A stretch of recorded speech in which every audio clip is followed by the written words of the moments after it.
Before we get to the Push Our Buttons podcast, it is now time for 4 grown men to talk about children's television. Did you hear who's hosting the Kid Short Swords this year? Oh god, who is it? SpongeBob and Patrick. Oh yeah. Are you fucking kidding me? They can't even get real celebrities to do it now. They're probably doing the VTuber setup that they did for the Super Bowl. Yeah. Cringe. Yeah. Oh, that's stupid. I was saying to Marco the other day, I was like, man, back in the day, man, we had fucking Jack Black going out and like, and in just a few minutes, Shaun White is gonna be doing a 6 ski stunt into a pool of slime. Yeah, and now You it's did just have like, that. hey, do you think like SpongeBob's gonna win again? No fucking way. Everyone knows what shows does Nick have now? I hope they damn- let damn Tom. SpongeBob? I hope they let Tom Kenny and Bill Fagerbakke just riff like they did at the Super Bowl, so we get really weirdly mature jokes from SpongeBob. I like that the Super Bowl one where it was implied that Larry shit his pants. Yeah. I'm sorry, Loud House. Oh yeah, there's the Loud House. There's SpongeBob. There's Camp Coral. There's Patrick The Starshow. really Loud House. That's the Loud House, but in live action, live and it's action. disgusting looking. Is the Casa Grande still on? Because that's just Loud I House. don't know about but disgusting. Spanish. Look, I mean, I've seen worse. I've seen like worse looking things. I just don't really know like if the the Loud Casa House. Grandes are on right now. I just don't really like. No, I don't think the Casa Grande survived that long. Damn. And by that I mean I think don't they know, were let's- literally murdered. Let's see. Hold on. Let's see. What is Nickelodeon? Oh my God! What? They were literally killed. Nickelodeon. What is their current programming? Because I genuinely do not know. Henry I Danger mean, for I know 24 hours. I know what Cartoon Network's programming is. Uh, Teen Titans Go for like 90% of the time. hey man, when the half hour of the day that they play Craig of the Creek, it's pretty base. Did they, I assume they also still play there you Gumball, yeah, because Gumball became another Yeah. one that was like, I mean, at least Gumball was good. Like, it's... All right, let's see. Their current programming is they have SpongeBob, No way. the Loud House, Epic. Camp Coral, Awesome. the Patrick That's Star still... Show. Whoa, Oh my Camp fucking Coral God. is still going on? Camp Coral's still happening. Oh my god. Monster High. Oh yeah, Monster High. That's Yeah, that. I forgot about that. That's sad that that's like the most unique one there so far. Yeah. Transformers Earth Spark. Oh yeah. Well, that's not. Wait, does that? Because that's on Paramount. That's not like. Do they air that on TV? Is that- Yeah, they air that on TV. Oh, okay. Rock Paper Scissors. Oh yeah, that's a new cartoon. Yeah, it's a new show. And then as of last week, Fairly Odd Parents: A New Wish. Damn. Oh right, the reboot that actually has a... For some reason, really good opening. Well, I saw the first episode when it leaked, and it was actually pretty good. And then they have Tyler Perry's Young Dylan, What? which apparently has 4 seasons. Is Young it- Dylan is still running. Is this a Nick at guess. Night show? Is he still... No, No, it no, can't. it's- It can't have new episodes. It can't be still. They can't Hold still on. be making new episodes. It's Hold gotta on. be reruns. Hold on. What was the last episode that came out? Hold on. The last episode that has come out so far came out January 10th, 2024. They just wrapped their 4th season. Oh my god. Is he still Young Dylan now? Well, that was his rapper name. It's one of Or those is- things where they went. Or is he, it's, is he it- old it- Dylan? It was one of those things where they went, "Hey, there's this rapper. There's a kid rapper who's online called Young Dylan. Let's give him a show." That's what it was. And then there's The Really Loud House. Epic. Oh, they brought that back? Shit. What'd they bring back? Nick News with Linda Ellerby? Let's yeah, but it's not Linda Ellerby anymore, and it Oh, kind of then sucks. what's the point? Is it still called Nick News with Linda Ellerby? No, it's just No, called Nick News. It's called Nick News, and they have like teens. Oh, Running boo! Oh, boo. Yeah, They have, I know it they sucks. have NFL Slime Time. Yeah, that's essentially the soft green light of what the Super Bowl was, because they just have clips edited with slime effects and shit. Oh, and then if you want to go over to the baby side of the channel, There's Bubble Guppies is still going. Holy shit. Bubble guppies, bubble. I mean, yeah, there's Paw Patrol. I think they have Paw Patrol, right? Yeah, they have Paw Patrol. Couple buppies. They have Blaze and the Monster Machines. They have Baby Shark's Big Show. Fuck. They have Face's Music Party. They brought back Face? Yeah, I heard about that. Huh? They have the Tiny Chef Show. Tiny Chef! Yo, Tiny Chef, I've seen some stuff from Tiny Chef, and it's actually kind of Yo, wild. if y'all are hyped for Tiny Chef, go check out Tiny Husband, am I right? Oh my goodness. I mean, do you guys know The that video? Tiny Chef... Do you guys know No. that? Oh my god. I'm sorry I've given you this cursed knowledge of Tiny Husband. It's a really weird, like, video on YouTube. The Tiny Chef Show sounds like a show within a show. Yeah. No, you know what it sounds like? I'm gonna go watch the Tiny Chef It sounds like a fucking Rick and Morty, like, Interstellar Cable show. Yeah. That's what that sounds if like. if I'm being honest, I've seen clips online. If you watch it, it feels like it's from like Kerblam. Oh, really? Oh my Oh, that's cool. interesting. Yeah, that's cool. Like it's just like a random. It feels like a cutaway bit. There's Bossy Bear. Oh, don't forget, apparently this is their acquired programming. They have The Smurfs. Oh. The Smurfs. They have Paw Patrol. They have Peppa Pig. Oink. The Adventures of Paddington. And Rubble and Crew. Oh, but get hype. They have a new show coming out soon called Max and the Midnights. Well, I think we know what the show's gonna be. Yeah, those nights are mid, dude. Yeah. Oh, and get hype for the untitled The Thunderman's Return spinoff. Oh, fuck. Wait. I knew They that are they were probably... I watched The Thunderman's Return, right? And I knew that they were going to use it to make another show. I don't like that it's a spin-off of The Thunderman's Return. Like, just call it, like, Thunderman's sequel or something. I don't know why. But is it a spin-off, though, is the question. The spin-off series will star Kira Kasarin as Phoebe, Jack Griffo as Max, Mila Clark as Chloe. Yeah. It's just the sequel. It's just the sequel series. Like, yeah, it's the same people. Damn. Did you hear about the Bluey event? Yes. Oh my god, it's so... Willy Wonka 2?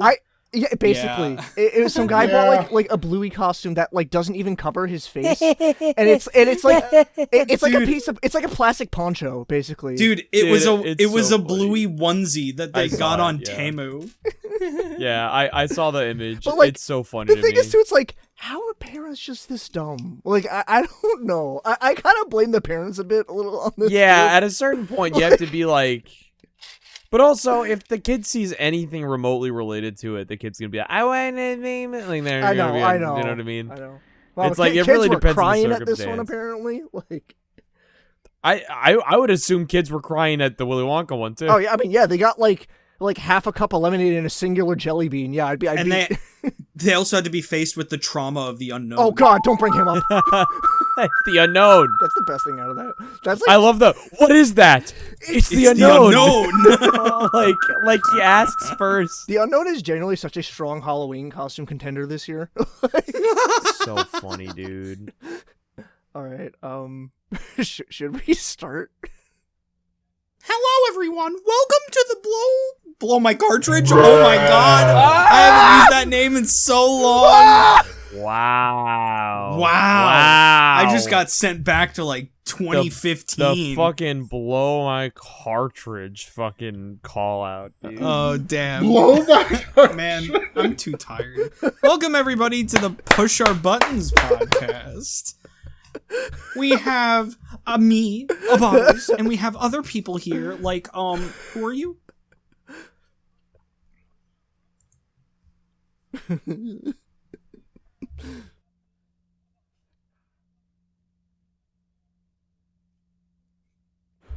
You should know by now who the heck I am. Hi, everybody. It's Capri, a.k.a. Brandon here.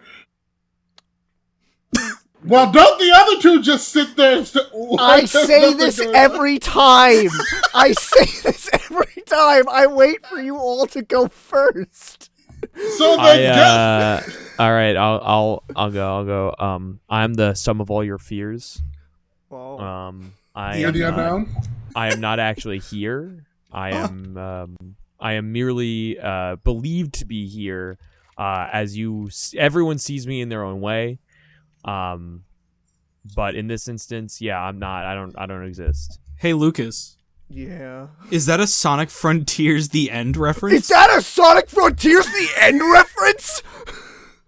I didn't mean for this to happen. No, well, hi everyone. My name's Lucas. I'm the humble little host of Pow Pop.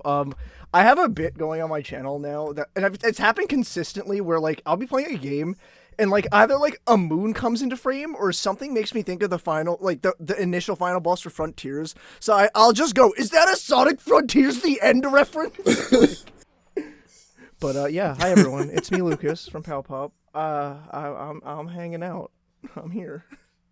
Down the street, the same old thing we did last week. I'm in my chair. Every day when we walk... Now we're going to stop there. So, gentlemen. Hi. And ladies. Hi. What have we been playing? Mario. Mario.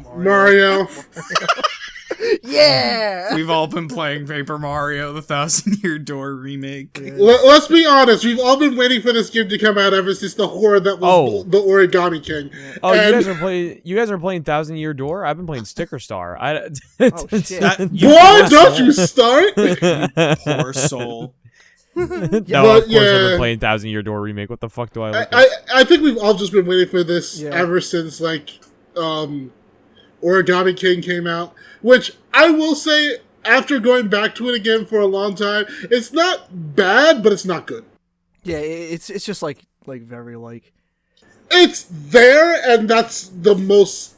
It's definitely the best of the new age Paper Mario games post Super Paper Mario. It's not really saying much. But that's like... It's like a but piece of that's poop with literally sprinkles like on it. saying... Exactly. It's like, this is better because it's not just shit. It's shit with sprinkles on it. Yeah. And whipped cream. Yeah. But yeah, I mean, yeah, for me, it's been Paper Mario 2 just because, like, honestly, this whole month, I'll get me out of the way now, because, like, this has been a month I have not been playing a lot because I've been busy, and, like, I unfortunately had a thing happen in my area where internet was fucked up, so I couldn't stream as much this month. Yuck. But, like, I'm still playing Sly 2. I started Sandland finally. I'm gonna be real, I haven't gotten back to it. I'm no longer streaming it, and I think it's very okay so far. I think it's very okay. But yeah, other than that, I've also been playing, oddly enough, a very weird one here, because I've been rebuying a bunch of games, because I sold, like, older copies of it. Plants vs. Zombies Battle for Neighborville, the Switch port has offline play, and, like, that game's online is dead already. So, like, I picked that up. I've just casually playing the single-player missions, and I'm like, I've been... For, like, a sit-down, and, like, it's like a... You ever have, like a poop game where you're in the bathroom and you're just playing on the toilet for a bit? That's, like, one of those for me. Yeah. Yeah. Okay. But, yeah, I haven't been really playing much besides that, honestly. But Paper Mario's been great, though, even though it's only been out a few days, but... Yeah, I'll have to say, mostly I've just been playing Paper Mario. I could say that I've also been replaying through Kingdom Hearts 3. Ayo. But that's really been it. I haven't really been going into any other games, really, because, again, as I told you guys, I'm waiting for Final Fantasy XIV's new expansion to come out next month. Yeah. But, I also forgot Hades 2. I forgot about that. Oh, yeah, that was this month. Right? Oh, yeah. I still have to buy that. Yeah, Okay. I can't believe I forgot that because it's two good games, Thousand Year Door and Hades 2. Yeah. But Thousand Year Door has the nostalgia factor, so... That game just rips. Dude, it's so gorgeous. Yeah, They it's did awesome. such a good So job good. of this remake. The I love music my is so good. My favorite detail right now, and it's such a small thing, I love how each character's, like, little, like, voice sounds are all unique. Yeah. I really that was like Yes. so cool. My favorite, like, little detail is the gloss on the flooring. Yeah. The reflective nature of it's so cute. They also, like, made a different battle theme for each area. That's so Yes! cool. It's cool. It's That's what I great. was about to say. That is my favorite thing. Like, every single new area you go to has a different theme. Dude, the Glitz Pit battle theme goes so hard. Nice. I'm looking forward to hearing it. I can't wait to get to it. I'm, like, halfway through the Glitz Pit at this point. I'm glad I got to witness the Stinky Feet dialogue again. Yeah, from Hooktail. That's literally what I just finished that before we started recording. Nice. Do you I don't know did why they I thought keep in- Hooked. Did they keep in the badges that let you have like the Wario color scheme by any chance? Do you know if they did or not? I didn't get up to that yet. Because you don't unlock that I- until like the end. Because I want that shit. Yeah, of course.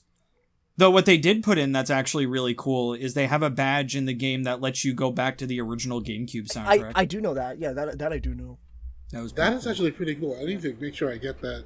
So is that all of us? Really, just Mario? That's really what's been. Is there anything else you've been playing, Pete? So the other day I downloaded Wuthering Waves. Oh. Oh, how is is that? a- Because I've been thinking Yeah, of actually getting into so it. it's like a Genshin style open world. It's a mobile game as well, but I got it on Google Play PC because I wasn't gonna play that on my phone. And I've only played a very tiny bit of it, but the combat feels very nice and fluid. That's why I downloaded it. I've seen gameplay of the combat, and I was like, yeah, that's pretty cool. I also last night played my first few matches of the new season of Fortnite. Hell yeah. The Mad Max inspired thing. Except there's no Mad Max collab. It's a Fortnite collab, but you get the cars and shit that you'd get in like a Mad Max. It's Isn't very also funny. like the power armor from Fallout like one of the big sins this season? Yes, that's what I mean. So the collab is Fallout, but there's no collab with Mad Max, even though the theme is clearly Mad Max based. Yeah, They have yeah. the Nitro Dome Yeah. instead of the Thunder. I have a feeling there was a Mad Max collab and it fell through, and they just had to retool all the assets because it's insane. Yeah, like it's so specific. But yeah, it's pretty fun. I haven't really been playing anything else. Just kind of been playing Mario. I'm gonna get on Multiverses. I would be playing Sonic Rumble if I had it. If we had it! Yeah, unfortunately, all of us wanted to try Sonic Rumble, and unfortunately, none of us got it. I guess I'll go. So as for me, other than also playing Paper Mario Thousand Year Door and having an amazing time with it, I've also been playing... With yourself. With myself, yeah. Yo, Yeah. facts, man. No, faps. Straight up. Straight faps. All right. No, I've been playing... I've actually been playing a lot of Game Boy Advance games because I just downloaded a Game Boy Advance emulator on my phone. So I've been playing Metroid Zero Mission, and I've also been playing Kingdom Hearts Chain of Memories. The original one? The original one. Yeah, the good one. Yeah, the good one. Good, I haven't 'cause played Chain of Memories. I felt bad that when you actually were playing the remix version, I was just like, you got the bad one. Yeah. It's not all right. I have to clear the air. It's not bad. It's still basically the same game. It's just the transition to 3D was a rough one for the Kingdom Hearts Chain of Memories. And You did not just say that. but no, legitimately speaking, it's just way too much open space. It's very dull. The difficulty level is unneeded. So I like the GBA one where there's no difficulty options. It's just as it is. Because the game itself, in terms of mechanics, is like it's rough enough to deal with at times, and you don't need to add proud mode to that. But I do think, in terms of a first experience of the game, I think it is the penultimate way to play it. You know what I mean? Mm-hmm. So I wouldn't have had Antonio play the GBA one in the middle of Nomura's Wild Ride. It was always going to be Rechained. Yeah, I get you. Yeah, Fair. but I've been having fun with both. I've definitely been playing Metroid a lot more because I got stuck in Chain of Memories when I'm mad. I got stuck on Hades. He sucks. But other than that, that's what I've been playing. Oh, actually, I should say I did technically the other day. I started playing 358 Days Over 2 again because there is a thing out called Melon Mix that uses the Melon DS emulator that essentially it's making a playable build where it's all playable from one screen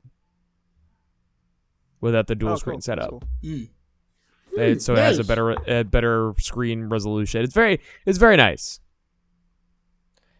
I also will add really quick because I just remembered, and I do want to mention this. I did play because it dropped. I think it was a week ago. An indie game called Indigo Park, which was for the first chapter of that dropped. It's a very small indie game. It's a mascot horror game, and I really enjoyed it. It's very simple right now in its first chapter, and it's like I will be real, and it's only just because I've played so much of this stuff. It's not like the scariest thing ever, but there's a lot of passion behind it. It's by Unique Geese. If anyone's ever heard of him here, I think he started doing like Funkin' mods initially, but like now he's been making his own stuff, specifically this, and I really liked it, and it's just I'm excited to see more and how this advances going forward. I just wanted to mention that one too because I did enjoy it. You just reminded me. I've also been playing an indie game. What game? Little Kitty Big City. Oh, I want to play that. Oh yeah, I want to play that. It came to Game Pass, so of course I played it. And I will be speedrunning it for Dogwater Runs. Yeah. So watch. It is a 5-minute speedrun. Oh my god. There's no way there's going to be a little kitty in that big city sees game. What?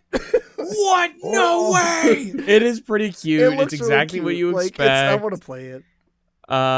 It's a lot happier of a cat game than Stray. I'm sure.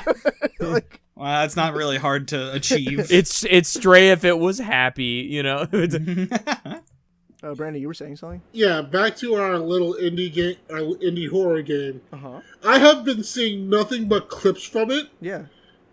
and honestly, it's adorable. I do love the AI companion. Yeah, Rambly's the best part of the game. He is down part the best part of the game.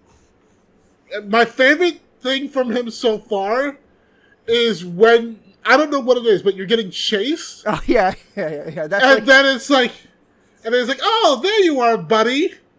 Wait. This area is for employees only.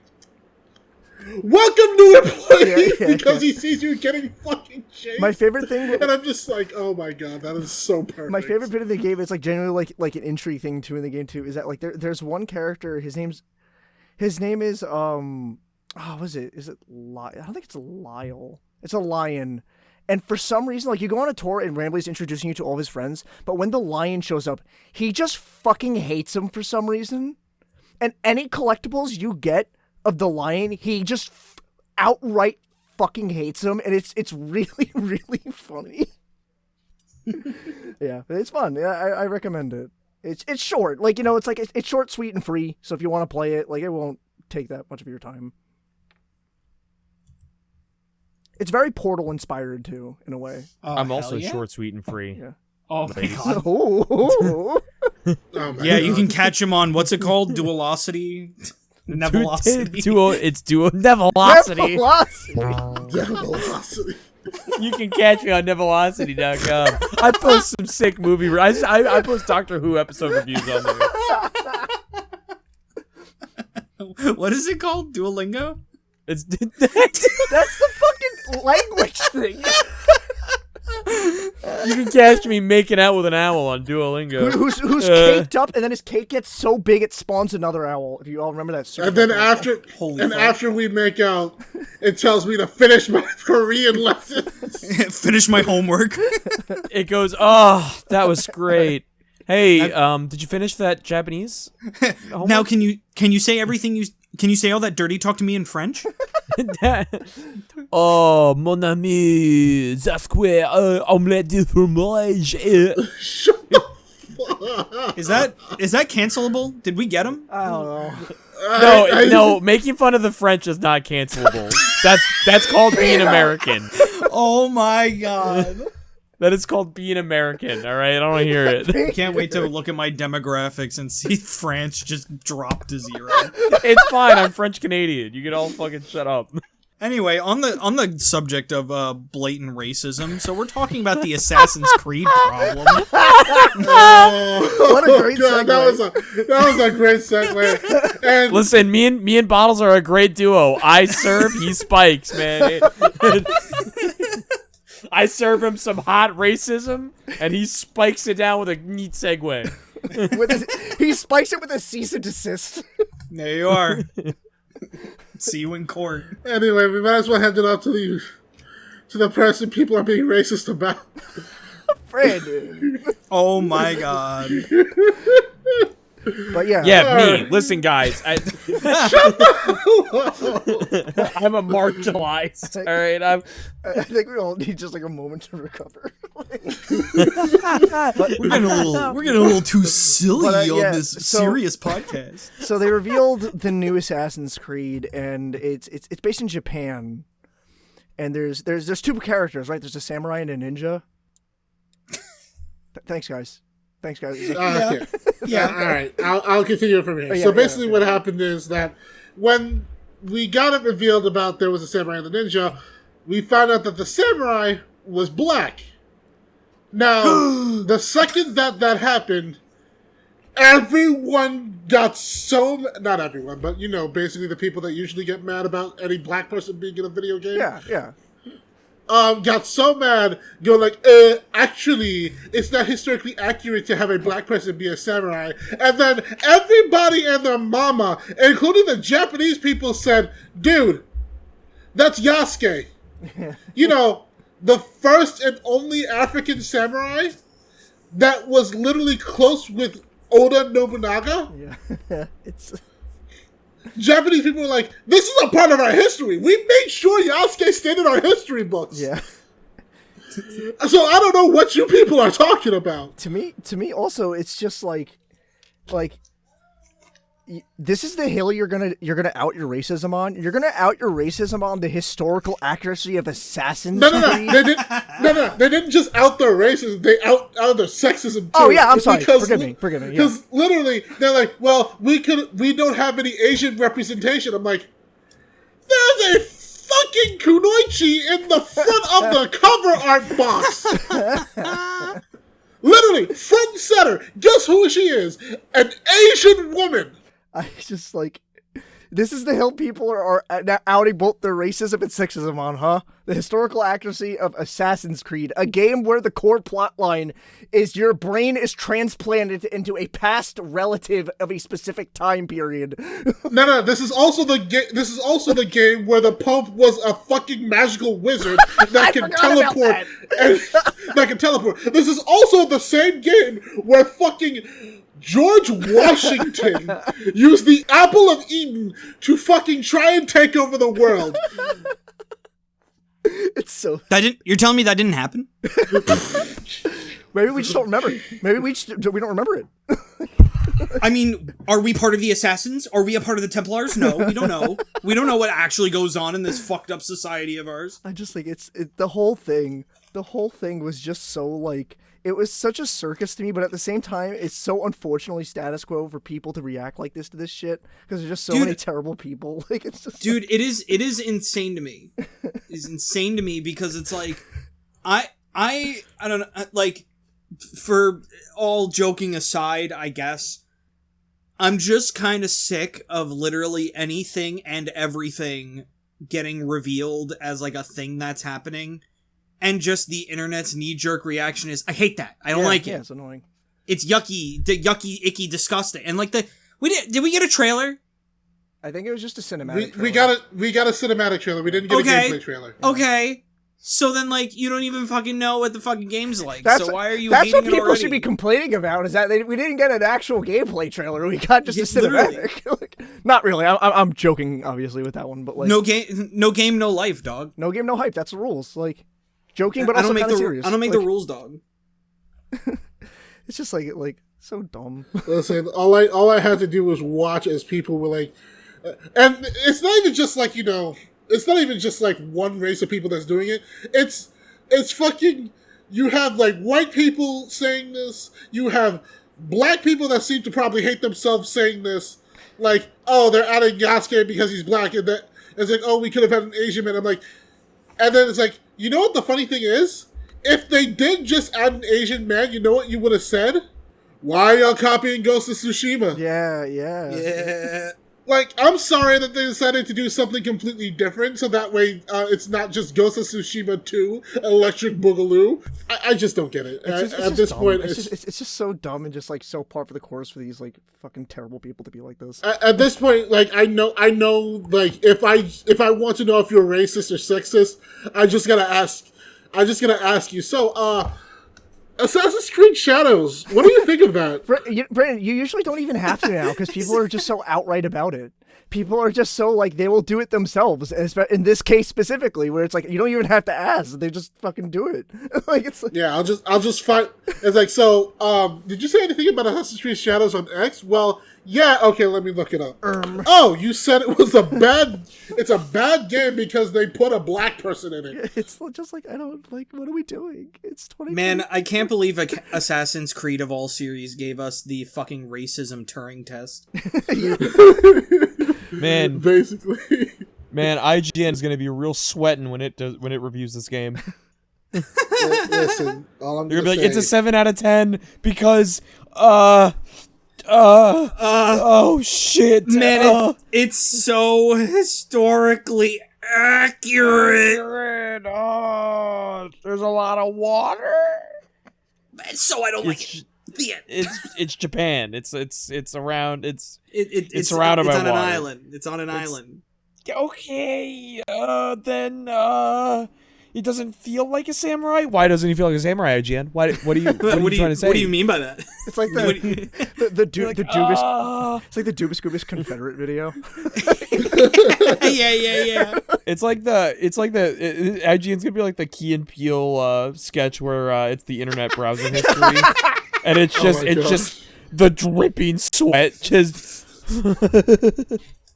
horses worse than horses. That's what's going on with the Assassin's Creed Shadows, right? That's what it's called. Yeah, we listen. We had nothing yet, but it gave me like a bunch of content to laugh at people. Yeah, it's and just fun. Yeah.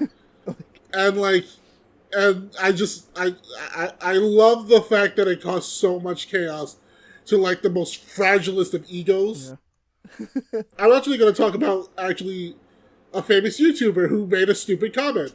Guess who it is? Like Pow There's a lot Pop. of He's a those. fucking idiot. Haha, joke. Did you hear his take on insert thing? Pow Pop is Did you hear his take on here? His take on FNAF? Yeah, it fucking rules. Yeah. It's fucking great. Or Days for Days. That guy saw. Did you hear his opinion on the French? Can we cancel that guy? Oh my god, I'm Joker going to out of here. I love the concept that this is the podcast where Peter got really into the French for a long time. But yeah, just to make it quick, YouTuber / streamer Asmongold talked about talked about Assassin's Creed, and he said that it breaks his immersion because a female assassin can't take out 2 male samurai. Oof. Bro, who gives a shit? Big oof, That's dog. to me that's it's a fucking video game. Who gives a flying fuck? That's exactly what I'm saying. Like, it breaks your immersion. Not the Why? fact that we are literally going through time as generic white boy number 3,468. Yeah, I did that yesterday. Like, I do that every day. Every morning I wake up. And I go back in time to feudal Japan. And I'm They keep black sending now. me back in time. At one point, I swear, I was a pirate and I was pillaging. And I was like, why? I don't want to pillage. I can't. Why do I have scurvy? How realistic is this simulator? I don't have skirt. but yeah, well, the long story short for everybody, Assassin's Creed, we have no idea how the game plays, It's gonna be. but it sure has already made a bunch of content. It's gonna be. Oh The my funny God, thing to me is that like it's- all of this outrage, at the end of the day, it's just gonna be another Ubisoft Assassin's Creed game. That's For exactly better or it. It's for worse. just- For better or for worse. Like I'm not gonna throw it fully under the bus. For better or for worse, it's gonna be another Ubisoft Assassin's Creed game. It'll be probably fine. Like it's. It'll be just serviceable enough for people to buy the next Assassin's Creed game. Or hey, maybe this will be another Black Flag where it like is like that one that like everyone genuinely really likes and recommends. I don't know, but like it's. And then they make a game based off of it, and it sucks ass. And then they make a movie starring Michael Fassbender, and it's like, why did you do this? Whoa. I think Assassin's Creed is one of those franchises that exists purely off its name at this Oh, point. 100%. Where like the games are so hit or miss every time. All right, the next topic is my fucking town. Oh baby. yeah. We're going to Peter Town. That's also my town too. Don't you dare steal it. Square Enix. It's only me. I'm the only Square Enix boy that ever existed. I'm just gonna no be one hanging else out. plays their game. Getting my sniper ready to take out Pete. Damn. You're not the only one. Say hi to the other one in the other Across the streams. the tree next to you.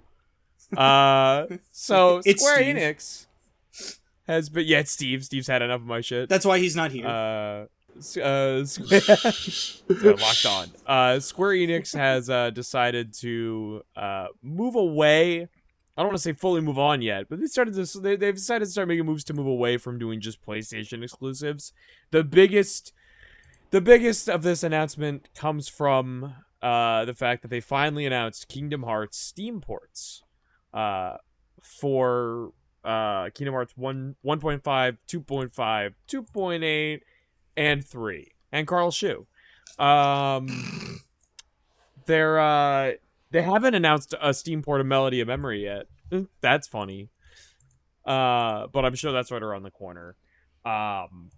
And with that, we'll probably start to see I'm sure we already know FF16 is getting a PC port, but it wouldn't surprise me if we get an Xbox port of FF16, which would be huge. That's a Final Fantasy game aside from 14 on the Xbox. I will admit, I am glad to see that they decided to finally just step away from PlayStation, because I get it. Like, during the PS3, PS4 eras, PlayStation was, like, running things, and a lot of people had the PlayStation 3, PlayStation 4. Now that the PlayStation 5 is around, no one has it. And, as they said, because they've had two specific games, we all know what it is, 16 and 7 Rebirth, on PS5, and that's it, they've lost a lot of sales.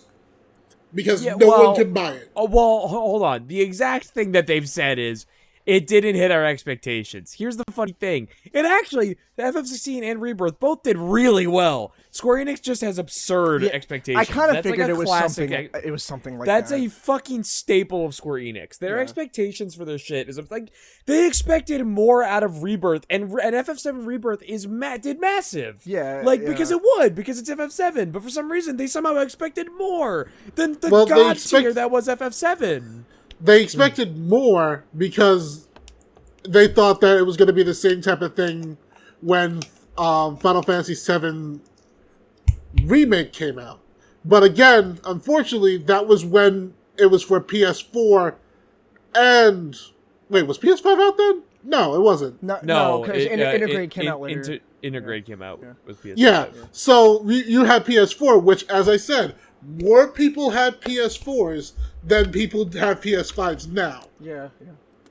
Listen, I agree that the console stuff is a big thing with it, because of course it is. But I think, like, it is Square. It is Square just being a little bitchy about it. I think here's my problem, right? I think the PS5 is a great console. I just think, surprisingly, they just didn't roll out enough games for it at launch. It's crazy in a topic where we're talking about, hey, Square Enix is moving away from exclusives.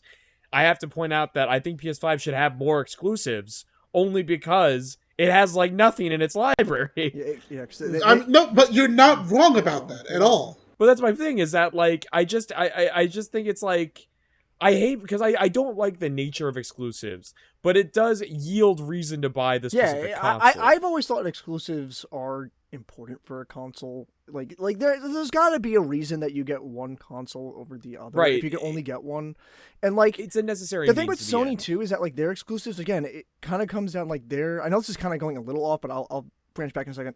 Sony's exclusives, yeah, they don't have a lot. They do have some, but the thing is, they're just so expensive now. They can't make that many anymore, and it's just, like, it's hurting it in the long run. More companies need to adapt to smaller game, like, not AAA games, not quadruple A games. Go back to making some AA titles, you know, like, it's... Make some Hi-Fi Rush type of games. Oh, we'll get there. Sister, we'll get there. Sister, don't you worry. But in the same vein, though, in that same report from Square Enix, I will add one thing. I don't know what expectations they were fucking expecting with foam stars. I don't know what the fuck they were expecting with Dude, that. they were hyping that game up so bad. And I'm like, this is just Splatoon. I haven't even played it the yet. music I got it was for free. good. I haven't The even music touched was it. good that they had for it, but like I don't know what they thought. I don't know how they thought that was going to succeed. I didn't look at it. I was like, I don't see this as anything that's worth getting into. And also, again, the worst console to put it on is the PS5. It was a live service game too, right? Yeah, Yes. I'm also going to be honest. PS5 is PlayStation in general for me has always been a single player console. I agree. I have I feel never- you. I feel you. I have never looked at anything that I've had on PlayStation and said this is great multiplayer. I really just haven't. You know, Okay, the yeah. only thing I have now that's multiplayer that I'll play on PS5 is Helldivers because I own it. I mean, I can't really run it on my PC without my PC yelling at me. So, yeah, it's like when it comes to like putting anything multiplayer on a console, don't fucking do PC for definitively. If you're gonna PC pick one or console, Xbox. right? If you're gonna pick one console, PC, and then you might as well do Xbox because it's the same. Like, even though I'm a huge PC fan, and originally I was more of a PlayStation fan, I do admit that Xbox has a lot of games that are just multiplayer, so that's going to be like the big pull for a lot of people. So if you want like your game that's multiplayer to do well, hey, put it on Xbox. You'll be able to put on, like, I may say that Game Pass is like kind of one of those things that's like, it's good and bad. Great for the consumer, bad for like small companies. But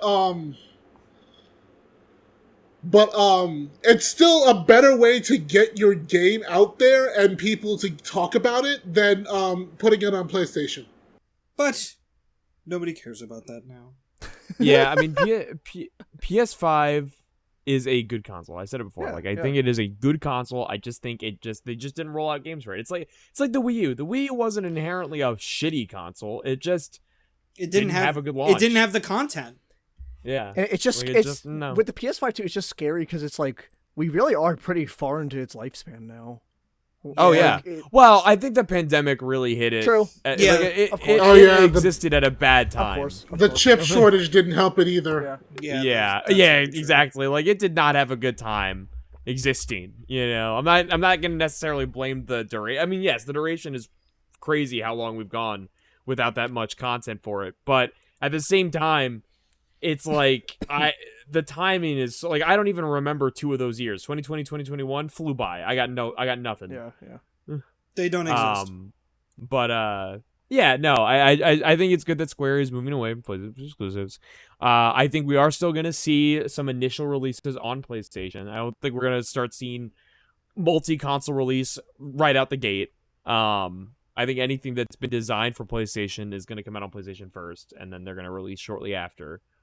But I think what's going to happen is that they probably have like a couple of more contractual games that have to come out on PlayStation. Yeah. Which they'll do. right, Yeah, I think then- Renatus is gonna be PlayStation first. Yeah, exactly. So like, which they'll do, but then after those contractual obligations are up, they're probably just going to go multi-platform from like multi-platform release from here on out, because that's the best way to get your stuff out there. And more people have PC, Switches, and freaking Xboxes than PS5s. I'm sorry. PlayStation 5. I don't know about that one. I think more people. I think there's more PS5s out there than Xboxes, but like, I think so too. not. But I get what you're saying. I understand. I know the point you're making. But also, mostly, I think that most people have PlayStations over Xboxes is because a lot of people that have Xboxes would just have a PC. Right, it's the Considering same it's at the this same. point. Oh It's the yeah. same Yeah. Oh function. yeah. It is all right. Like, the only reason you'd get an Xbox in general is if you can't afford to build a PC, and therefore you get the Xbox. But if you have the ability to build a PC, because it's just a better use, and you get all the Xbox games. On to our next topic. We have...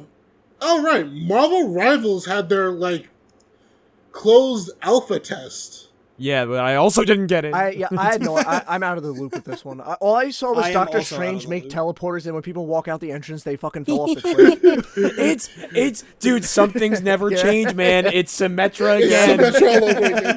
It's Symmetra once again.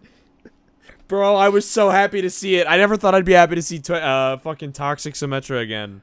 But golly, man, I was and it's worse too because you don't have to walk over the gate of the enemy team. You can just move the portal there yourself from across the map. It's broken as hell, and they do need to change it. They probably will. They obviously will. Will I use it if they don't? Yeah, absolutely. What the fuck do I look like? But shout out to there's the clip that I sent our group chat where the Doctor Strange did it, and my favorite is the enemy rocket that comes up and gets killed by the Doctor Strange, and then he just continues to watch people run out of the thing.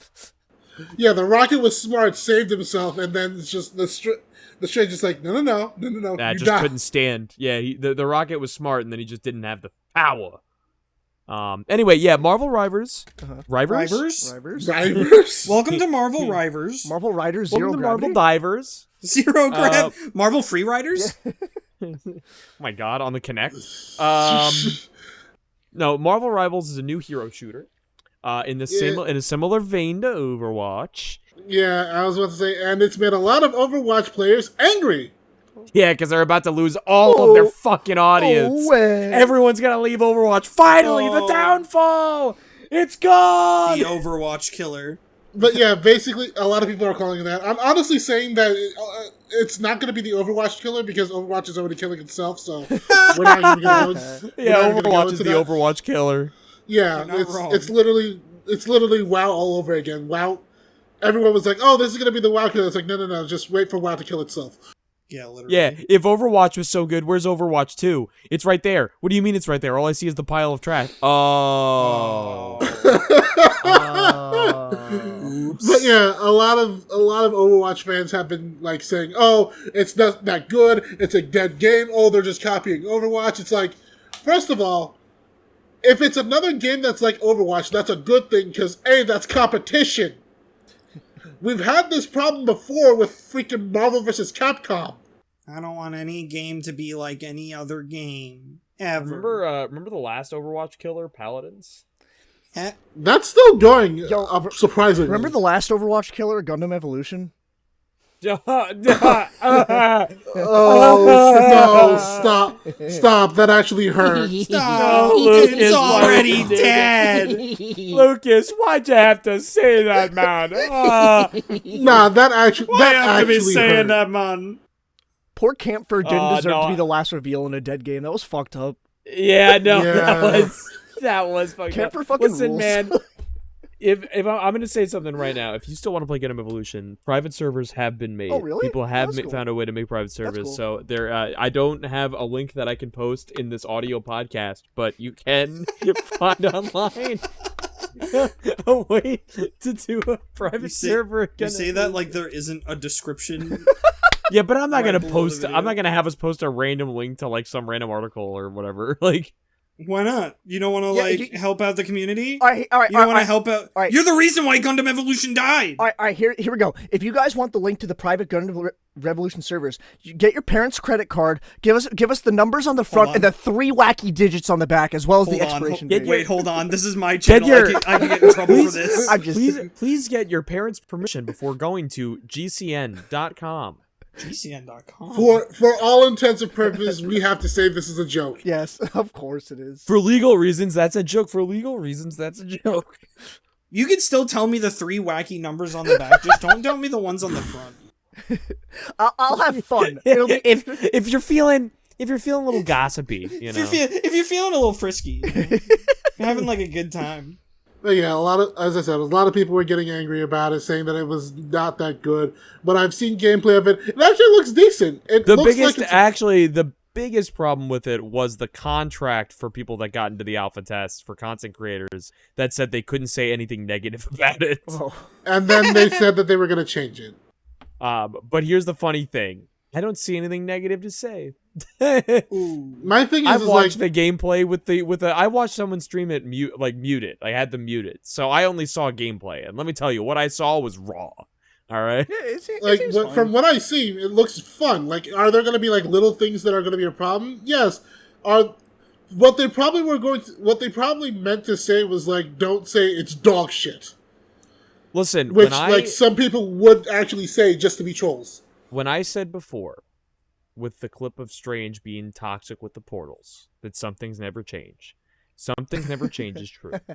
Because the game will come out. It will be fun.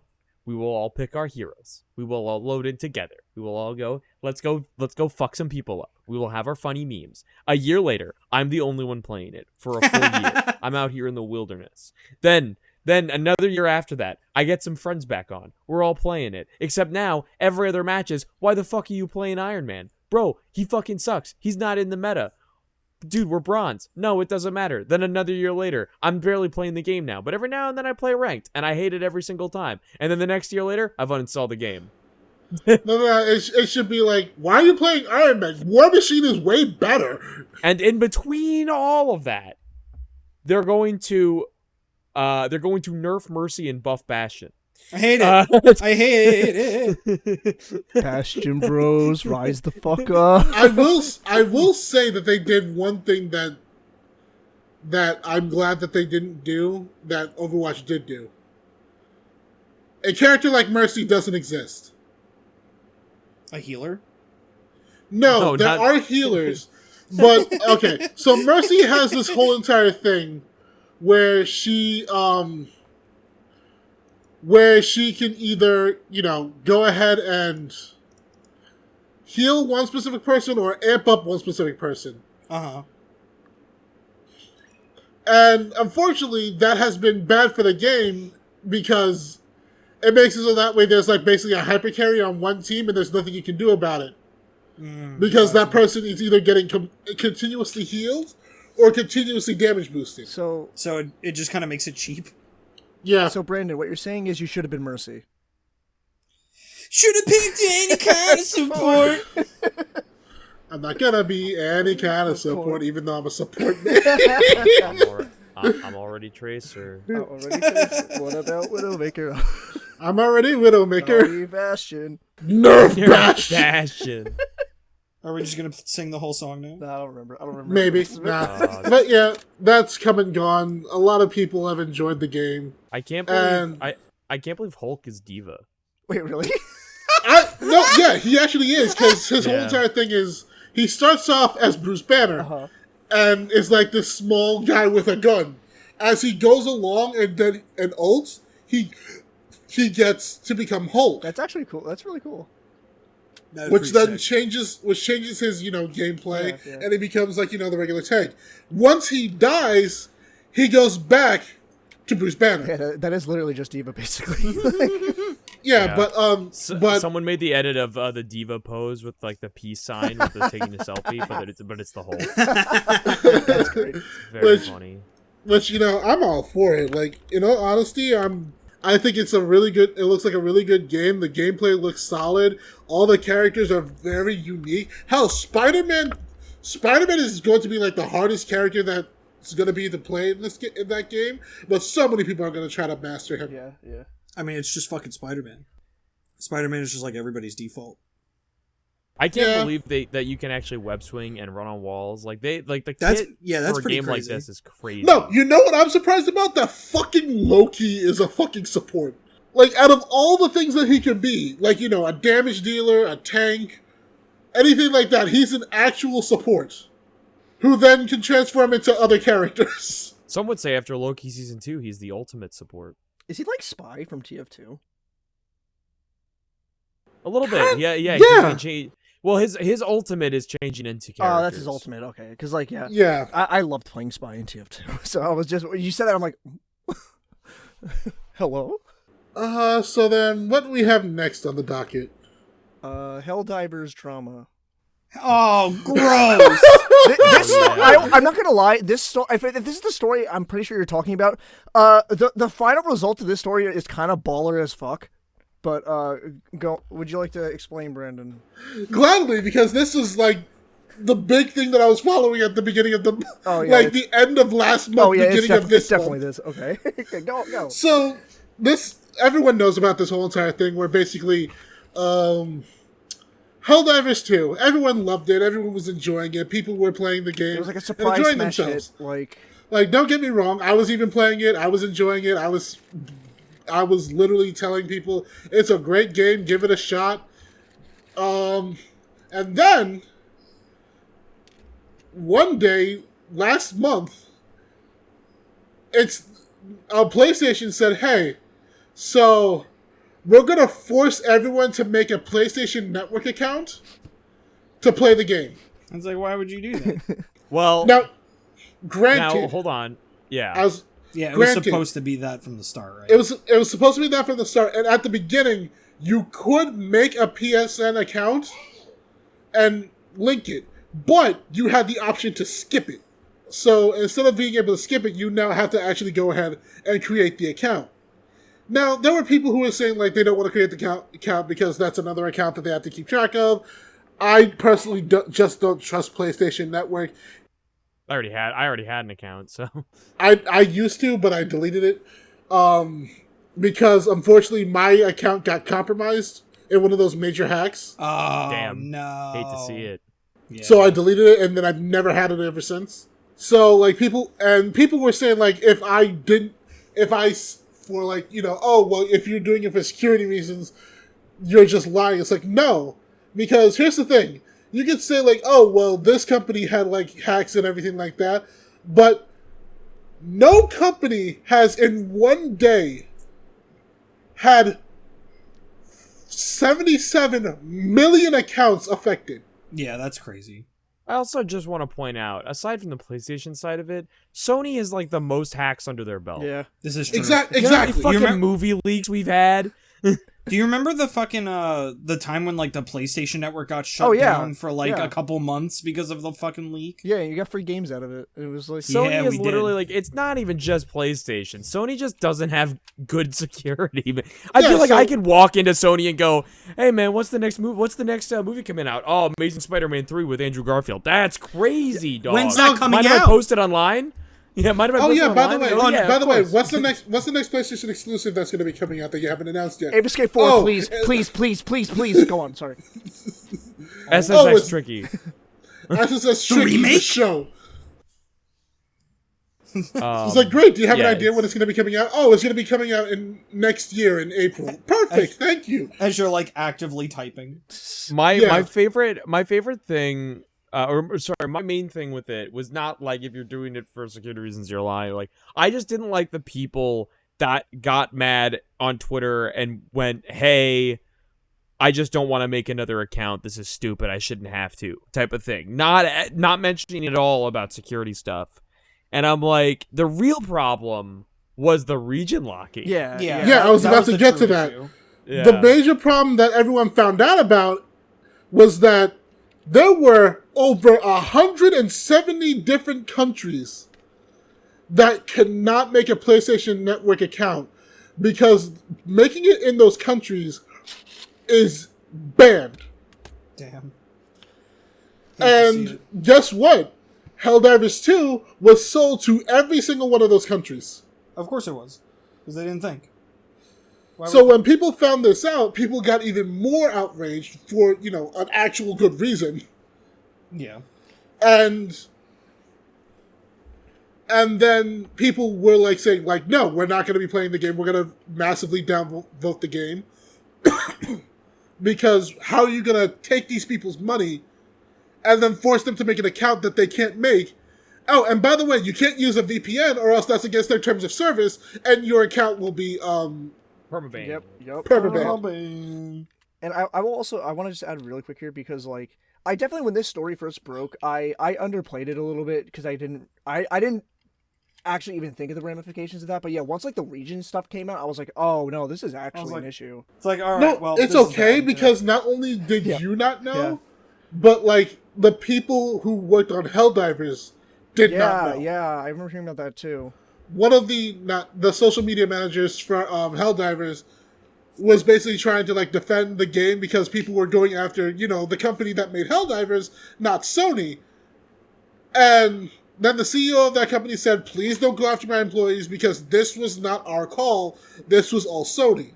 And then when we found out about the other countries, the social media manager was like, I had no idea that so many countries could not make a PlayStation Network account.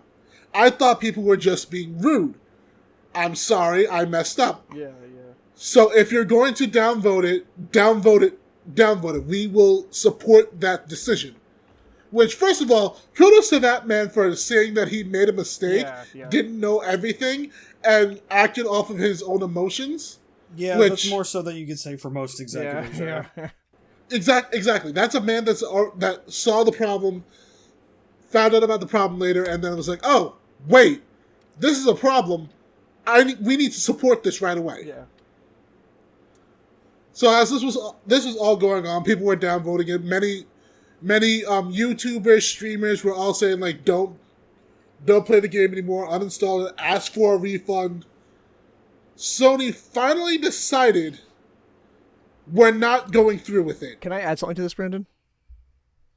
Because if it's what I think, I think this is so cool. I think it is. Because the resolution of this to me is so fucking cool because you just tried to shut down a game where the core philosophy of this game is doing anything for fucking democracy. You raised a whole group of people to fight back against this, and guess fucking what? They won. I thought that was like the most baller conclusion to this potentially shitty situation. They technically won. Yeah.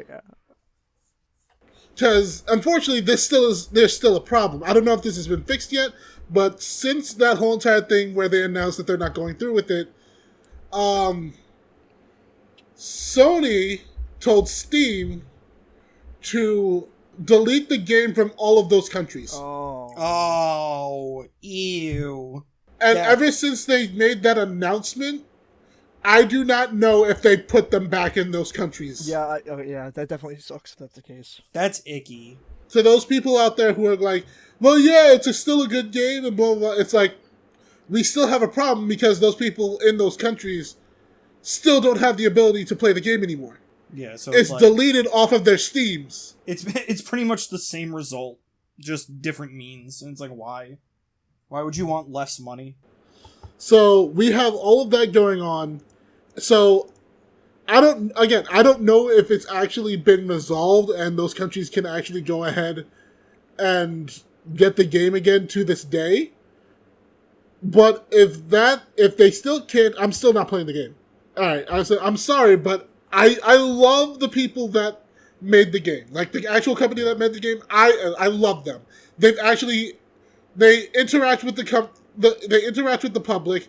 They go ahead and make the game fun and try to do the best that they can. But unfortunately, what I cannot condone is that Sony made such a big mess out of this. Yeah. And they still haven't fixed it. Yeah, I mean, the funny part of the whole thing, though, is that when Sony did say we are no longer requiring PSN sign-in or linking, we watched one of the most negative review games go back to being one of the most positive reviewed games. Yeah. And it is one of the funniest things I think I've ever seen online, is watching seeing a chart of the reviews of Helldivers. Everyone made sure that game was basically just demolished. Review bombing is pretty funny. I mean, review bombing for a good reason is great. Review bombing for just because you personally don't like the game is shit. Only except when I do it. When I do it, it's fine. When I do it, it's acceptable.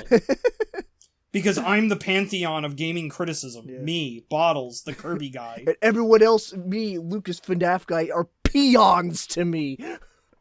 I'm joking, of course. All of my viewers that say that my opinions are wrong, they're the wrong ones. Yeah, Kirby who? I don't know of Kirby. Never heard of him. That was Helldivers. That was the whole Helldivers controversy. Again, don't know if it's actually been resolved 100%.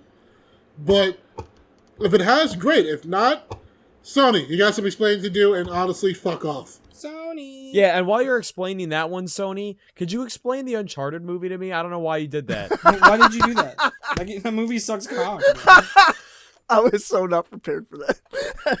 Like, no one makes a movie like that and, like, is okay. The millisecond Yeah, they casted Tom Holland as fucking I knew it was Drake, over. I was like, fuck this. Like, are you fucking The funny Like, part is, and here's the funny thing, right? I have no ill will against Tom Holland himself. It just was a bad Yeah, choice. Nathan Drake is like 30, dude. Well, it Tom was supposed Holland to be- looks like he's 12. I think it wasn't supposed to be younger Nathan Drake, but even then, Yeah. it's like I love Tom. Like Tom Holland's a great actor, but like he's not Nathan Drake. Like there's a No, very he's not. specific personality of Nathan Drake. He's And that- just not that. And it's that conversation where Sony looks at you dead in the eyes and goes, "He's not Nathan Drake He's Tom Holland. yet." Yeah. Oh, shut up. Was it? Shh. Oh, Shut up. and There we also go. like, Shut up. wasn't Mark Wahlberg Sully? Mark Wahlberg was Sully. That's yeah, and I'm like, ridiculous. Yeah. that's insane. that's awful. Which, honest to God, if they made him look a little older, I wouldn't have minded it No, as much. I don't know, man. It's just Mark Wahlberg. I don't know, man. I'm like, bro, where's your teddy bear, dog?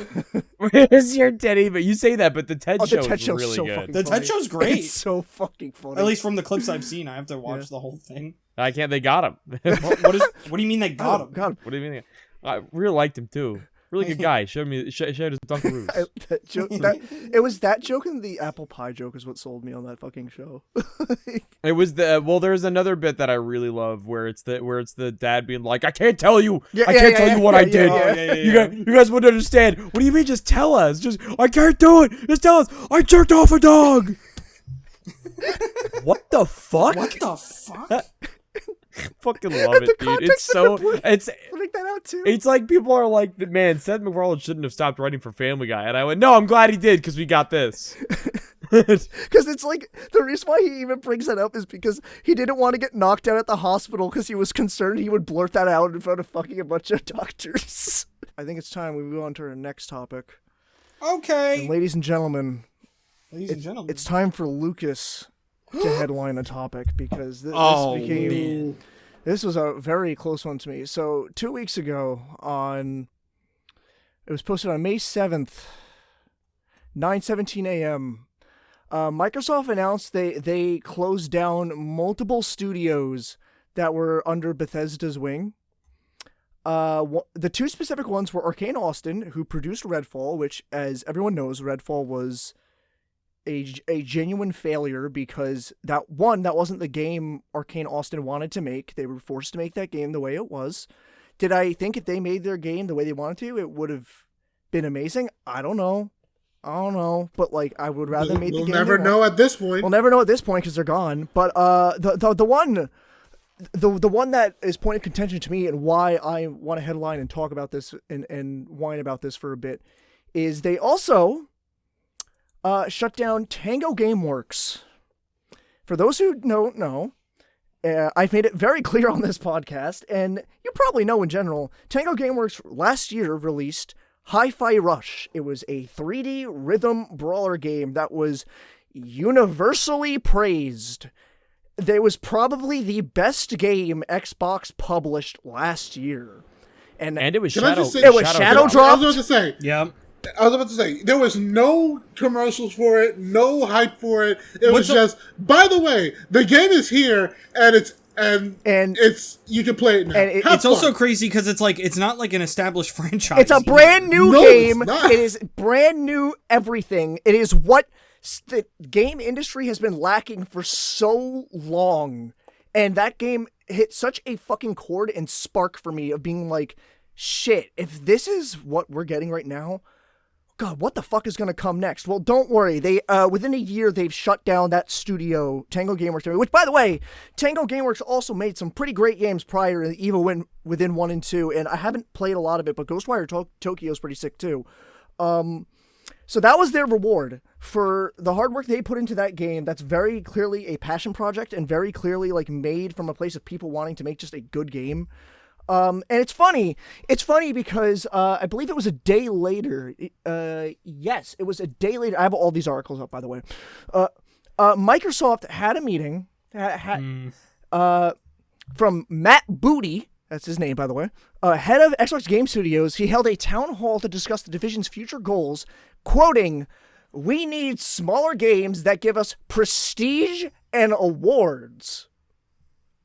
So Hi-Fi Rush released last year and had unanimous praise, won multiple awards, and is a very, very small game. Isn't that literally? isn't I that saw great? immediately after that came out. I saw the fucking SpongeBob meme. It was like, we want smaller indie games that can win awards. Then why did you close Tango? I am really not joking. This story for like a good few days for me was like one of the biggest gut punches I've had in creative ambition in a long time.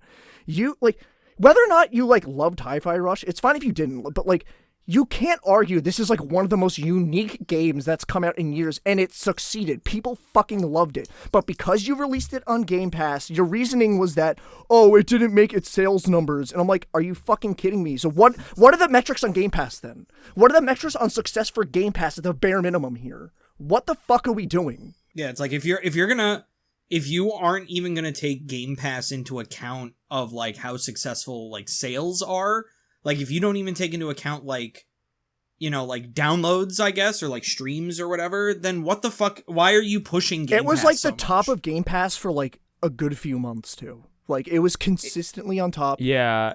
Like Can I say this. something? What's up, Brandon? Sure. What's up? Unfortunately, this is why I said it's good for the consumer, bad for small companies.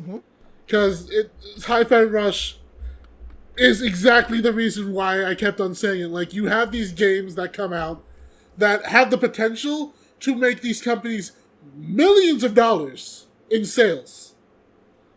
Easy. Like, so many people bought it on Steam, but then you put it on Xbox Game Pass, and anyone who has freaking Xbox Game Pass gets to say, I don't have to buy it. I get to play it for free. Yeah, exactly. I also want to mention too, it was also in the works. It was in the works that Tango Gameworks was pitching a sequel to Hi-Fi Rush, and ARKANE was pitching a new Dishonored too. So it's just like these are two fucking big games that would have done well, and it's like you just cut the studios. And I want to just say a personal thing really quick here is that like I didn't even want a sequel to Hi-Fi Rush. Truthfully, I didn't. I was so fine with it just being a standalone game and how strong it is. I just wanted to see what they were going to do next. And why I want to make a personal thing about this here is because I'm going to be really straight up honest here.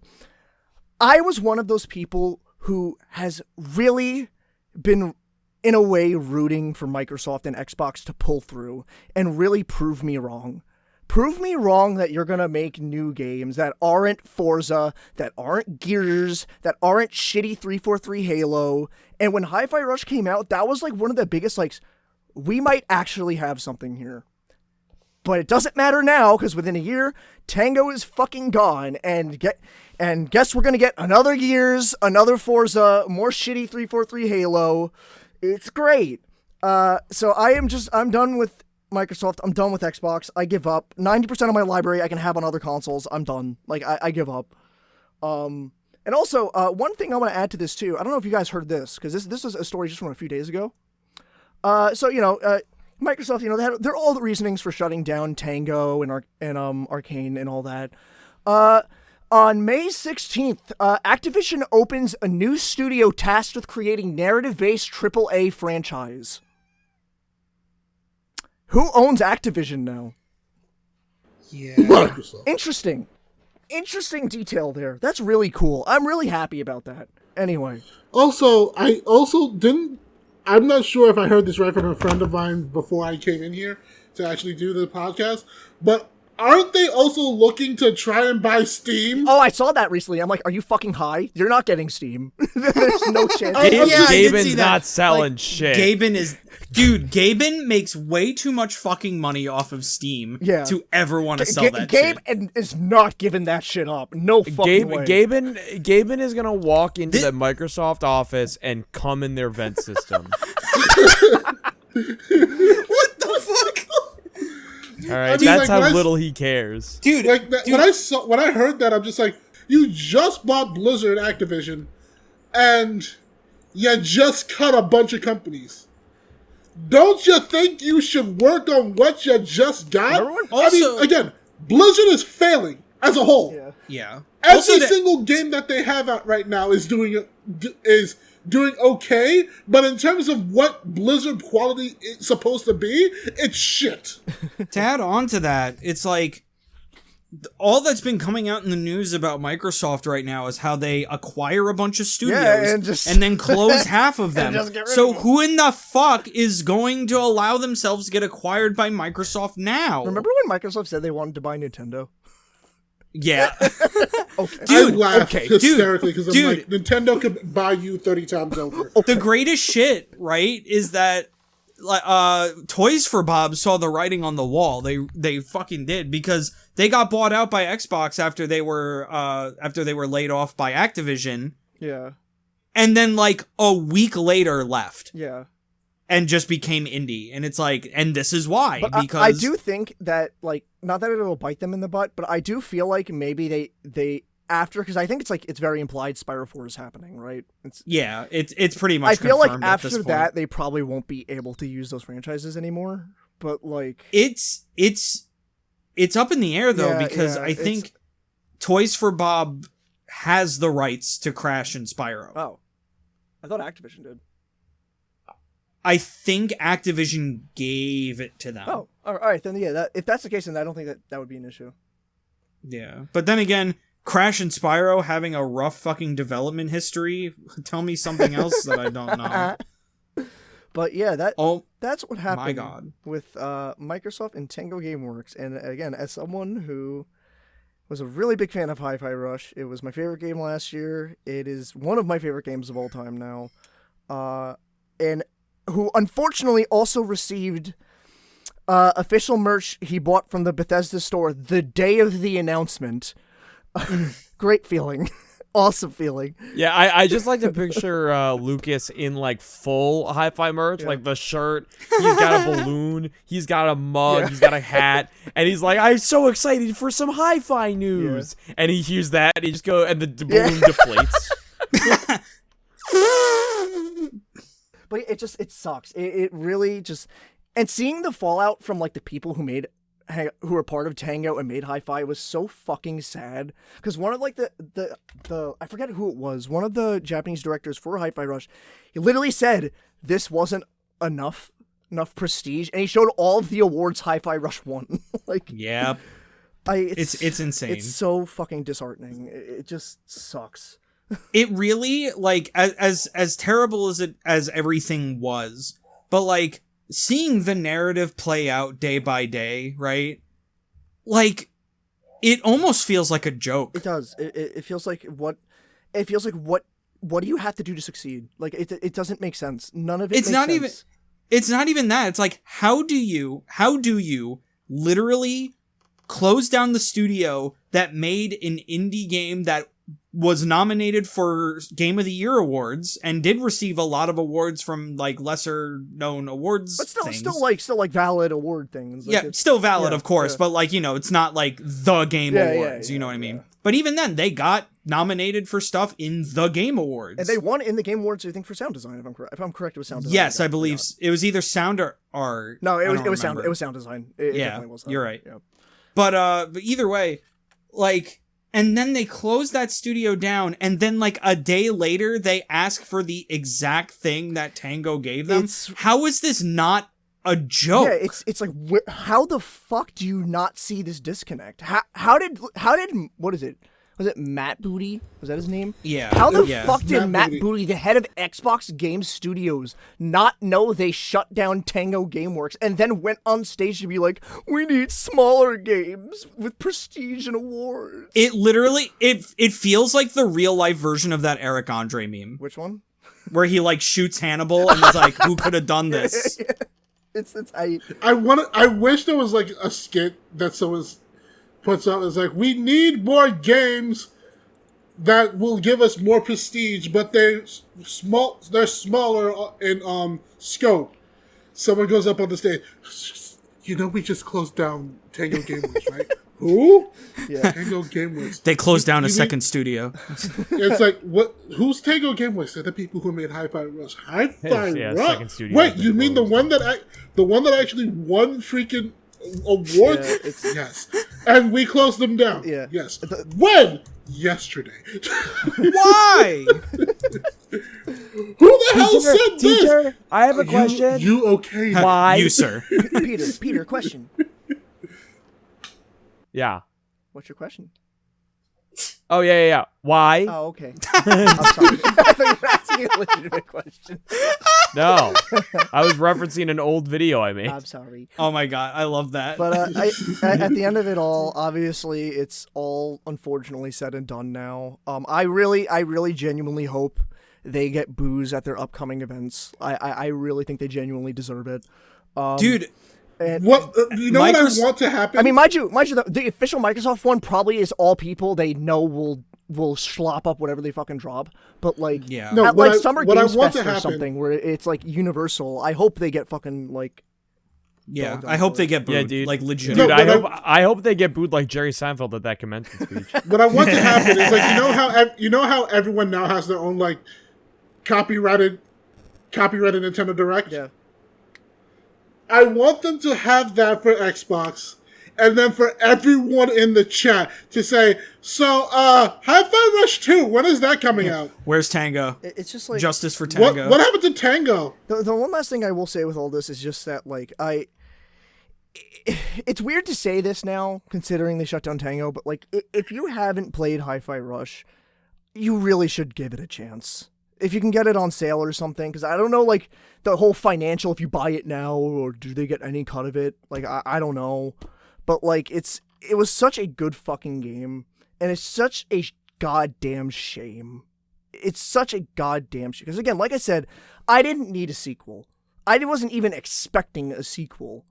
I just like this is a good video game, and it's such a shame that the studio that made this made something really unique and really fresh are just gone now. I hope everyone who is part of Tango, and I'm sure they'll find new stuff. I'm sure they'll find new stuff because they didn't fucking deserve what happened to them. Even the people at ARKANE didn't deserve what happened to them either. Even though like I think it's ridiculous to lump the success of Hi-Fi Rush into the failure of Redfall, but like I said, they didn't want to make the Redfall that came out. That's not the game they wanted to make. It's not the game they wanted. Yeah, it's just like fuck it. It just fucking this is like a story where it's like I don't see any positive out of this story. It's all just No, shitty. unfortunately not. Like it's just like I hate talking like this because like it makes me feel like such a fucking like back in my day. But like goddamn, like just let video games be video games, dude. yeah. Like, just let the developers make the game they want. It's like I love the game. It's great. But like, what's the game we're all playing right now? Paper Mario. And it's Paper probably Mario. the best game that we've played this fucking year. And it's a remake of a game that came out in like 2005. Yeah. Because in 2005, like video game companies weren't afraid to just be weird and like do whatever. They're not thinking about live service, this, that, the other thing. It's just, they made a game, it's fun, it's interesting, they did something weird with the fucking Mario formula. There's an open noose in the middle of a game made for children. Yeah, literally. Dude, like, as I'm like, this news here. as I was playing fucking Paper Mario, like yesterday, I'm like, there's a fucking noose in the middle of town. There's literally a side quest where you have to talk to the fucking Pianta Mafia. Yep. And it's like a whole fucking like romance mafia scene that's just like, is just there in a Mario game. And it's like, you know what? It's fine. It's funny. It works because they just did what they wanted. Yeah, and there was You no have interesting characters. You even have a character, especially during that time, is literally canonically trans. Yeah, Vivian. Woo!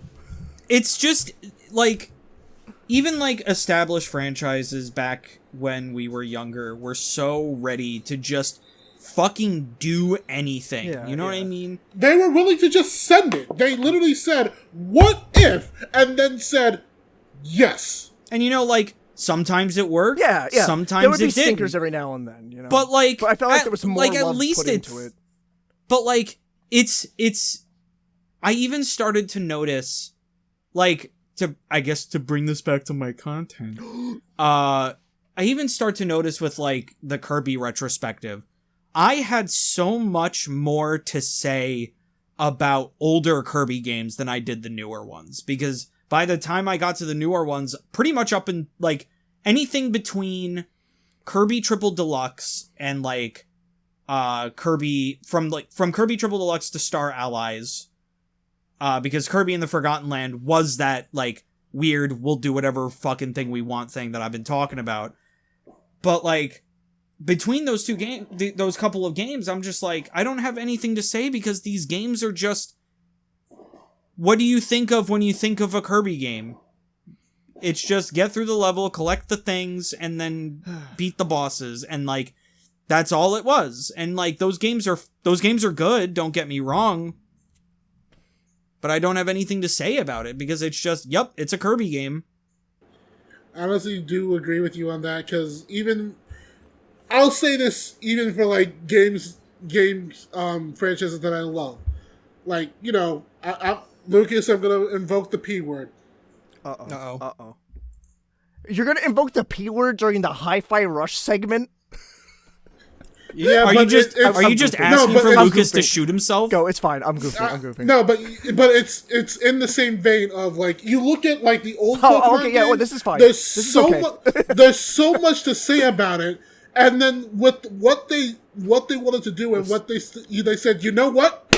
Go for it. Like we want to add the Battle Frontier in the new Gen 3. Go for it. Oh, we want to add like actual cool events that people can get at neat Pokemon and actually have a story behind them. Go for it. This is what we're missing comparative to. Can I add the stinger for this one, Brandon?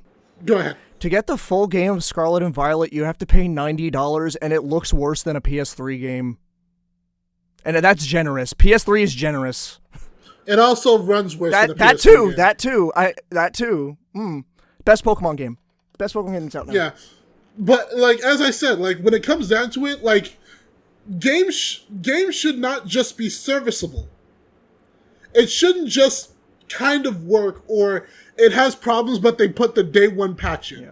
Hell, even if I go into, like, Sonic, like, we had that problem with, like, Sonic Forces being just there, and it's like, you know, whatever. But then when people want to talk about, like, good Sonic games or even controversial Sonic games, they have so much to say. Yeah. Well, here's also the thing with, like, even to go back to, like, you have more things to talk about when you actually, like, try and experiment with a game.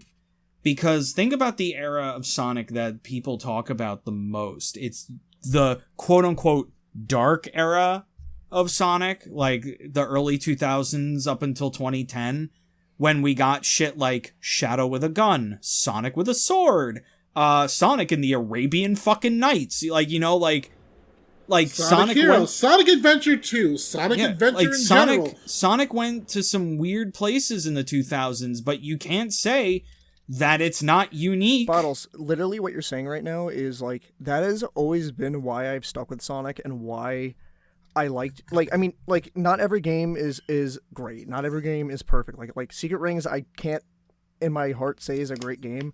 But oh my god, that game's doodle. But at the very least, growing up, and mind you, I'm biased. I'm a Sonic goober, like a lot of us here. I'm literally wearing fucking Sonic shorts right now. But, like, it's...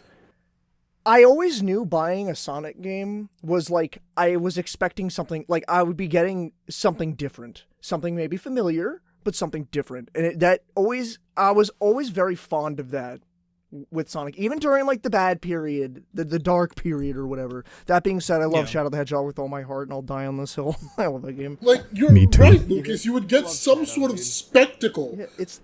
With every Sonic game you had, even if you didn't like it, there was some sort of spectacle that you could say, huh, that shit's interesting. Yeah, there's very just clearly something there. Like, it's like something was very intentionally designed with a lot of those, like, dark era Sonic games or whatever you want to fucking call them. Like, I don't know. It's just, like, frustrating. Like, at the end of the day, like I've been saying, the key word to this whole topic to me is just frustration. Because it's just like, what the fuck are we doing here? What is a success? What are we doing here? Yeah, it's like, how do we quantify a success if not literally universal critical praise. Yeah, it's just so lame. But It makes no sense. If you're just looking at strictly numbers, you're doing it wrong. Think about how many games are like critically acclaimed as some of the greatest games of all time that didn't do well when they first came out. Yeah. You know, perfect example, any fucking Double Fine game. That's a lot like movies too. That's why cult classics exist with movies, where it's like there are movies that came out that weren't loved at the time, but as the years went on, it found their cult following, and it has a new love for those movies. So like, just because the movie wasn't a like masterpiece, like Oscar movie, the audience was there and it's loved. Like something like the Scott Pilgrim movie was a cult movie. Like that was like, it didn't do well, and it was a cult movie, and it's still loved to this day. And like, mind you, that's more of an established franchise, of course, but like, you got what I'm saying here. Yeah, it got super popular. The movie didn't do well, but then as people got to see it more and more, they're like, huh, this shit actually slaps. Oh yeah. But yeah. And then we got more Scott Pilgrim stuff. I'm so glad the game came back, man. Like, even if it was just the game, dude, thank God. It was literally just a fucking bare bones port. But man, I don't care. I'm just glad people can play that game again. That game is so fucking awesome. it's not potential shovelware anymore. Yeah. It's just... Yeah, you got the game to come back. You got a freaking new version of the series to come out. Like, this is what we mean. Like, some of this stuff may not be like the best at first. Another like great example of that is with Psychonauts, because Psychonauts is a good example of that. Psychonauts 1, when it came out, it fucking flopped. Yeah. Like, no one played it, no one bought it, and then years later, people started discovering it, and then they started to realize how good of a fucking game it was, and it got so popular that, like, over 10 years later, they came out with Psychonauts 2, and Psychonauts 2 was fucking nominated for Game of the Year. Yeah, look at World Ends With You. That too? Yeah. Yeah, The World Ends With You did. Good example too. The World Ends With You flopped, even though I would say that game needed more time. Here's the thing with The World Ends With You and Neo: The World Ends With You, right? The World Ends With You was a fantastic game on the DS. I love it to this day. And a lot of people, and it gained a cult following over time. And then to the point where they were like, we're going to make Neo: The World Ends With You. And let me tell you, that game, also fucking great. Guess what, though? No one knew it existed. Yeah. Square refused to do anything. And then at one random day, I went on Steam and went, oh, hey, Neo: The World Ends With You is on Steam now. That's crazy. Hey, did Square say anything? No. Not a thing. Not even like a day after. Like, nothing.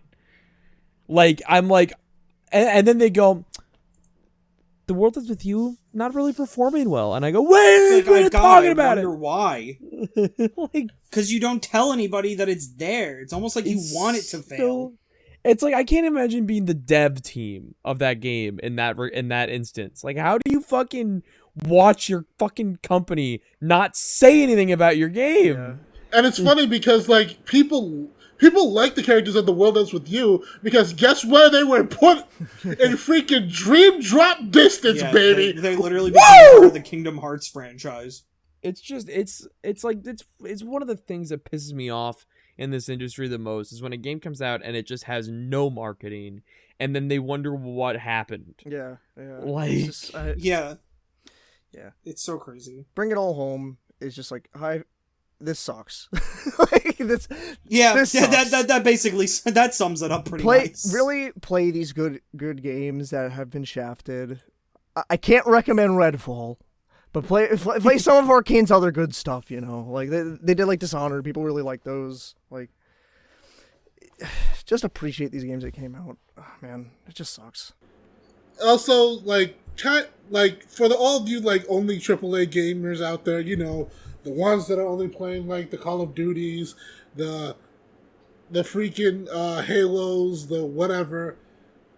Like, go out there and play some of these games. We're not telling you to find, like, the most hidden of hidden gems out there. But, like... No, you know what, Brandon? I am. Everyone listening right now, if you only play like COD, Assassin's Creed, I want you to go out to a virtual game store, find a used copy of Cubivore, which at minimum is like $300, and play it.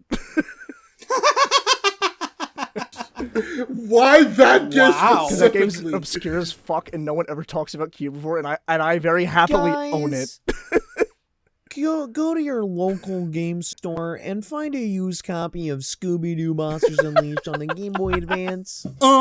Hey, casual gamers, why don't you try going on Steam right now and downloading Opie Muse, a hentai rhythm game that is currently $1.19. Steal.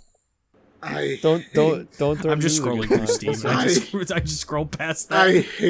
I hate this. But honestly, like, go find some, like, games that are maybe not like AAA, maybe AA or even indie. Like, there are games out there that don't get the recognition that they deserve, all because, like, it's overshadowed by these big companies. And because of that, and because of how, like, you know, companies like to BS those indie games, we get stuff like this happening to companies where they get shut down even though they made like a really good game.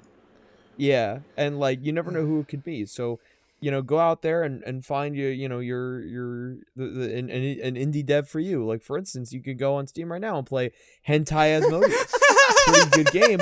It's just Zuma. If you've ever played Zuma, it's Hentai Zuma. Guys, can I describe something that I'm seeing right now, What? scrolling through Steam, and I'm a little baffled. What? All right, I'm gonna say the name of 3 games right now that are on Steam and they're on sale right now. Okay. I'm not sponsored. I'm baffled. Okay. Yeah. So there's Save Giant Girl from Monsters 2. Okay. There's Scream or anticipated sequel. Scream or Die, Okay. and then there's 3D Puzzle Farming 2. Let me tell you what the sale is. So Save Giant Girl from Monsters 2 is on sale right now, 99% off. Oh. It is $1. It says the original price for the game is $400. Epic. And then there's Scream or Die, whose original price is $200. Awesome. But right now it's on sale for $10. And then 3D Puzzle Farming 2 is originally $600, but is on sale for $3 right now. And I'm like, what's happening? Sounds like I gotta pick What these is up. this? Yeah, I mean, they're 99 and 95% off. Something tells me it's some weird, like, fucking scam thing. I think it is, Where, yeah. like, the game is actually $10, but they think if they put it at 95% off, that people will be more likely to buy it. I went a different route. I thought it Yeah. was like you play the game and it's like mining crypto or some shit. Like I mean, there are Yeah, games yeah, like that yeah. where they cost like $200 and then you open the game and there's nothing in it. yeah. But Crypto. Gotta My love favorite me. my favorite DC character, Crypto, the Superdog. Oh, and don't forget, you could also download Eagle Simulator for 49 cents. Eagle Simulator. Shall we move? Yeah, it's a time management game, apparently. Do we want to move to our final topic? Yeah, let's move on. Sonic Pillar. Sonic Pillar, that's pretty cool. It's a really nice pillar. Yeah, it's pretty cool. Yeah, it's a nice pillar. Have you seen it? Yeah. It'll have a rough transition into column though. I'll tell you that. I hate you. Who let this guy in? It's like that pillar from Kirby Air myself Ride in. that happens when you're playing City Trial. It's like, oh, you got to break the pillar, or else, and gotta there'll be a break the billion pillar. upgrades for you. Like, And then all the Kirbys go there at once, and it's like, yeah, Oh brother, they're talking about Kirby again. yeah, man. it's almost City like that's Trial. what- It's okay. Yeah, City Trial it's the slaps. only good part of Kirby Air You're Ride. right. But yeah, Sonic Pillar, for those who don't know, Sonic Pillar is a new team at Sega, because I guess Sonic Team isn't good enough. Sonic Pillar is literally exists to look at every single piece of Sonic media that is going to come out from henceforth and make sure it's good.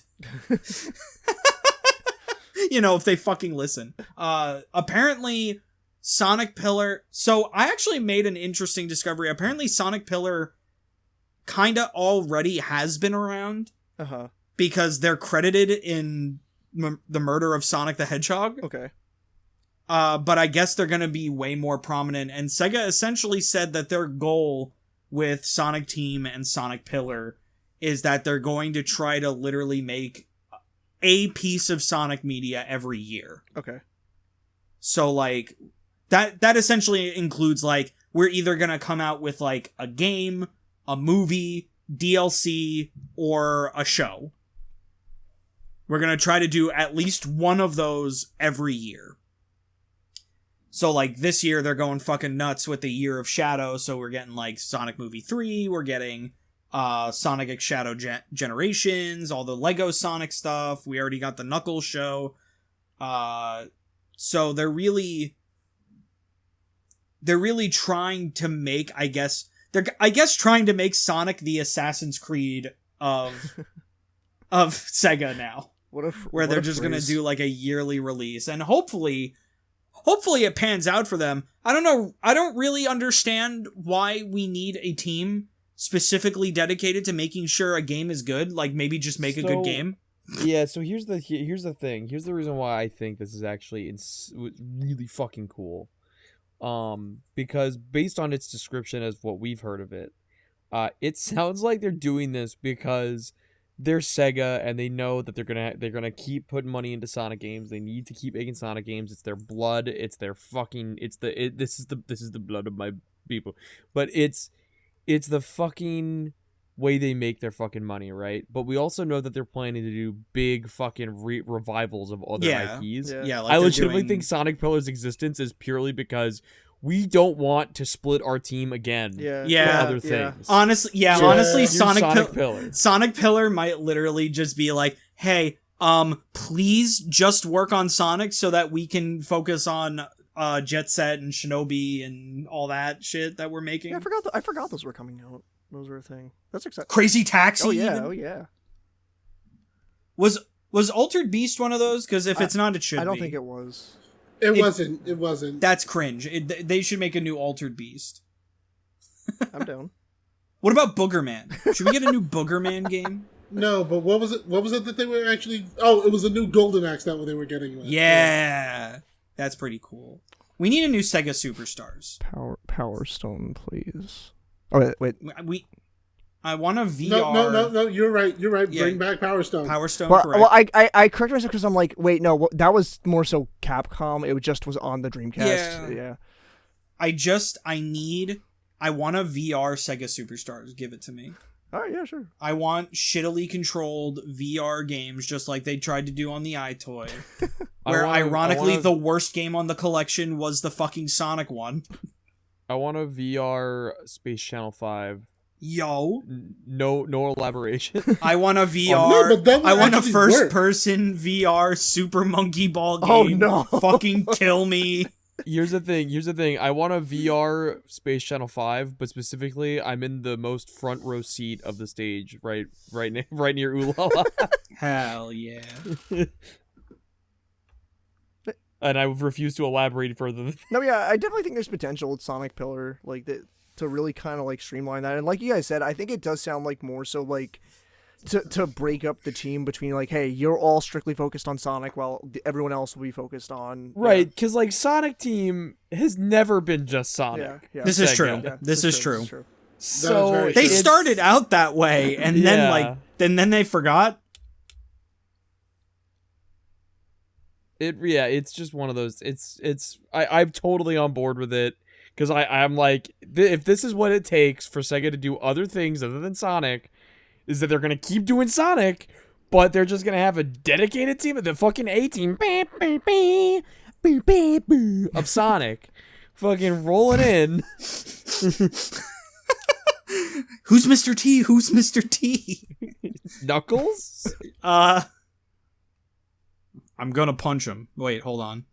But yeah, so it's Sonic Pillar, it's pretty cool. Hopefully, Sonic will be good now, instead of being the horrible mess that it is. Come after me, Sonic fans, give me views. I actually like Sonic, it's a bit, I'm sorry. Yeah. Don't kill me, please. Don't dox me. No, Antonio, you're just doing what you have to do to be a fan now. You have to talk about how much... Comment negatively on my video. You're just doing what you have to do to be a fan now, Bottles. You have to say how much you hate something. Sonic. You have to say how much you hate something, but then be like, I actually like it. See, it's ironic. If I'm gonna be honest... So, right, Lucas, you say that, but that's me with Kingdom Hearts.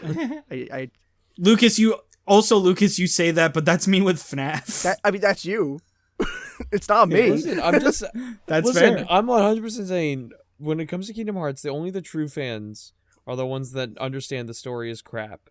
It's magical crap, and I love it so. It's crap. Yeah, but I think it's what Pabs always said. It's a train wreck, but that you can't get anywhere else. There's a difference, but like I still think there's a difference between that and just like people who outright make their whole personality how much they hate one specific thing, and that's still the only thing that they say they like. There's a difference. There is a difference. We're talking about you, Baron Banson. Yeah, fuck you, Baron, and Billy Borchers.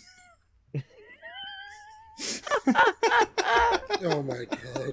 And Billy Hatcher. Billy Hatcher. Billy Hatcher, what the fuck, man? And fuck you and your giant egg. That being said, a new Billy Hatcher would be pretty lit. Yes, please. Yes. Listen. We played that game on the channel. By the end of the game, I just wanted to stop playing it. Please give me another one. By the end of the game, I was locked into the guy with the thing in his eye. I loved that game. Yeah, you were focused on dying laughing at just a Nicki Minaj lyric. The way she says it, man.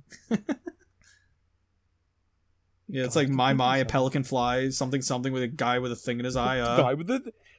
I'm like my. Oh, You're like with the thing in his eye. Oh. I'm like, what the fuck? Every time, dude. I love Nicki Minaj purely ironically. I like Nicki Minaj purely unironically. You know what the funny thing is? That voice has a name. Oh, what? Yes, that voice has a name. It's her alter ego, Roman. Who the fuck? Does Nicki... Wait, hold on. Does Nicki Minaj have lore? Nicki Minaj has lore.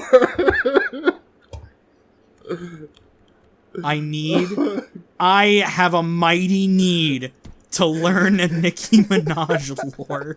Yeah, that voice that she does with the thing is, oh, like anytime that voice comes out, that's Roman. Roman, like the Empire. Like the one that fell. You thought the first episode of explaining the lore was going to be about Kirby. No, it's going to be about Nicki Minaj. Apparently, man. If you do that, I swear to God. If we do an explaining the lore episode on Kingdom Hearts, listen. Yeah. I'll be there as long as it takes to record it. Oh my god. I mean, we'd probably do multiple parts. Anyway, enough talking about content. Enough talking about content. Okay. So is that it? Yeah, Sonic Pillar was our last topic. Oh wow. So. Hey, that's it. Speaking of content, we have content. Oh, yeah. Go home. Nobody likes you. I hope you all are really sad for the rest of your days. Don't hug me, I'm scared. Unless you like, comment, and subscribe to the channel. I have one more thing to say. What?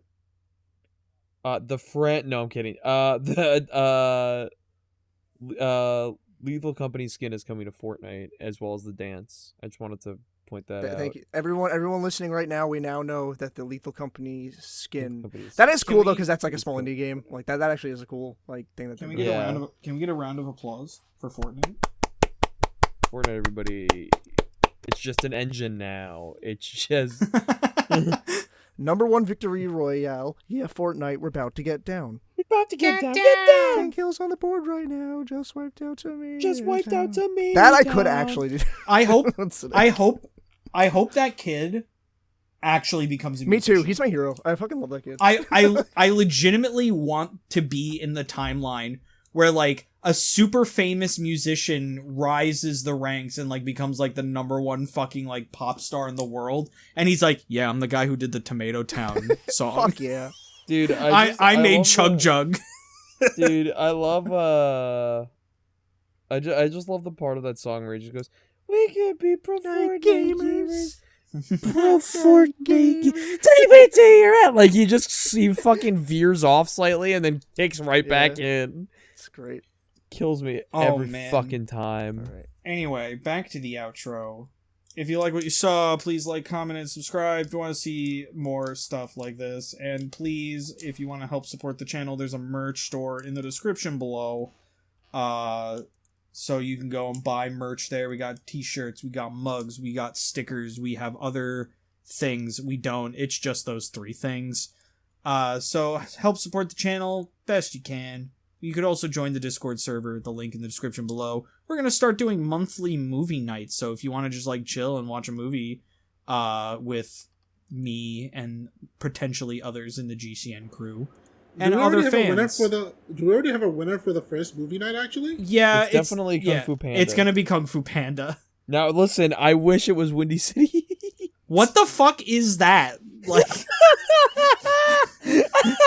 yeah, the only 2 people that voted for it were me and Jordan. can we just have Windy City Heat be there every time? Every single time. I think it'll win one day. Here's my thing with it. Do we have stipulations on the movies that we can do because of like age stuff or like No? Okay. I mean I could if it's like a rated R or like AO movie. No, I don't think I could just say. Well, we could put like a warning whenever we announce the movie night. Hey, I put it on the there winner now, for this one is like rated so and so. So if you're not comfortable with that, this is please. my segue. The soft. My segue where I'm going to announce my pick will be Cannibal Holocaust. Oh my goodness. The soft end of it for Windy City Heat is that it is a mockumentary style movie made at the expense of this guy named Perry Caravello, who is an actor guy who is, I don't even know how to feel about him. He might have jerked a guy off. He might have given a guy a blowjob to stay in Hollywood. Respect. He doesn't. It's the verdict is still out at whether he did it or not. But basically, a bunch of guys got together and clowned on this guy. It was basically a movie made as a prank. So they basically said, you got this role in this big movie, and they basically completely faked a whole movie set and filming and premiere and the whole process as a prank to this guy. And they had him do some really stupid shit. There's some really funny bits in the movie. Tom Kenny's in there at one point. The fuck? It's wild. And Jordan showed it to me because we watched the live streams of this Perry Caravello guy where he's just kind of pranked by his own chat. And it's a magical film, honestly. Honest to God. I love it so much. Since Jordan put in The Room, I was like, I gotta put in Windy City Heat.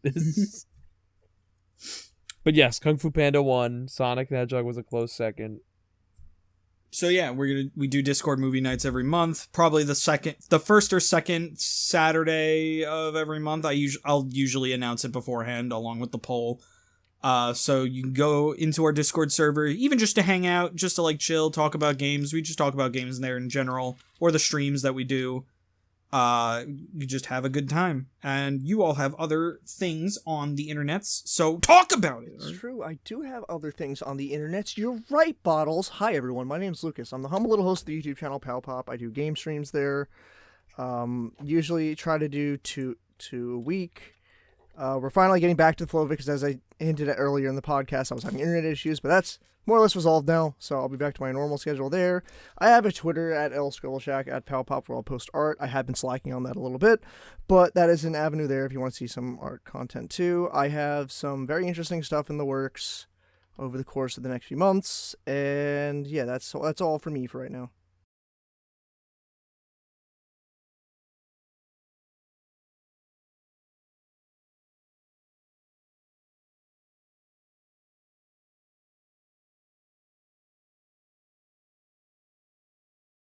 I have stuff. You can find me on YouTube, on Twitch. Days for Days is the name. I am going to probably be posting some funny multiverses stuff there soon. I have a really funny idea for a video if I can get it together. It's very funny. I just plan to do a compilation of me bonking people with Bugs Bunny's mallet into the ether. It's very good. I don't know what song I'll set it to, but I'll do it. And then Twitch, I've actually been talking with somebody about doing some fun streams soon. So keep your eyes out for that. I haven't told anybody about it, so it's very fun. No one here knows about it. It's very fun. And then I'm on Twitter and Instagram where I post art. My commissions are open, so you can go to my Ko-fi.com link in the description below as well. I'm also on Nevelocity.com. Where I post my Doctor Who episode reviews.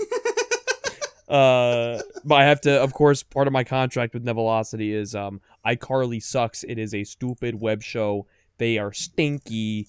I have to say that every time I talk about Nevelocity. It's part of the contract. I'm laughing at this whole entire velocity. Hi, how's it going, everybody? It's Brandon, also known as Capri here. Hold on one second, give me a minute. There we go. Sorry, I saw an ant and I had to kill it. That's a vibe. But anyway, I do have a Twitter. I am never calling it X because that is the stupidest thing I've ever heard of a freaking internet website to be called. You can find me on Twitter at Sulcro1, and you will see me on this podcast and also doing streams with Bottles. We are right now doing a thing with Nier Automata where I am watching him go through this and question his humanity. Yeah. All right. That's it. Lucas, What? end the podcast. Okay. Zawardo.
I will debate So- on whether or not I keep this in.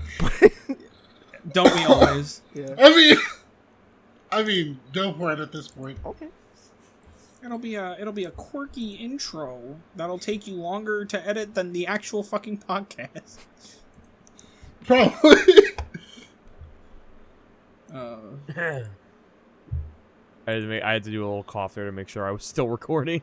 It's all good. Alright, hold on. Let me just get the fucking docket.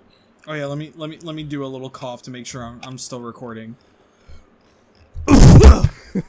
Can I do a cough Oh now? my lord. I feel like I feel like I have the right to do a cough now. Yeah, go ahead, man. Go ahead. Thank you. Oh thank my you, God. Thank you.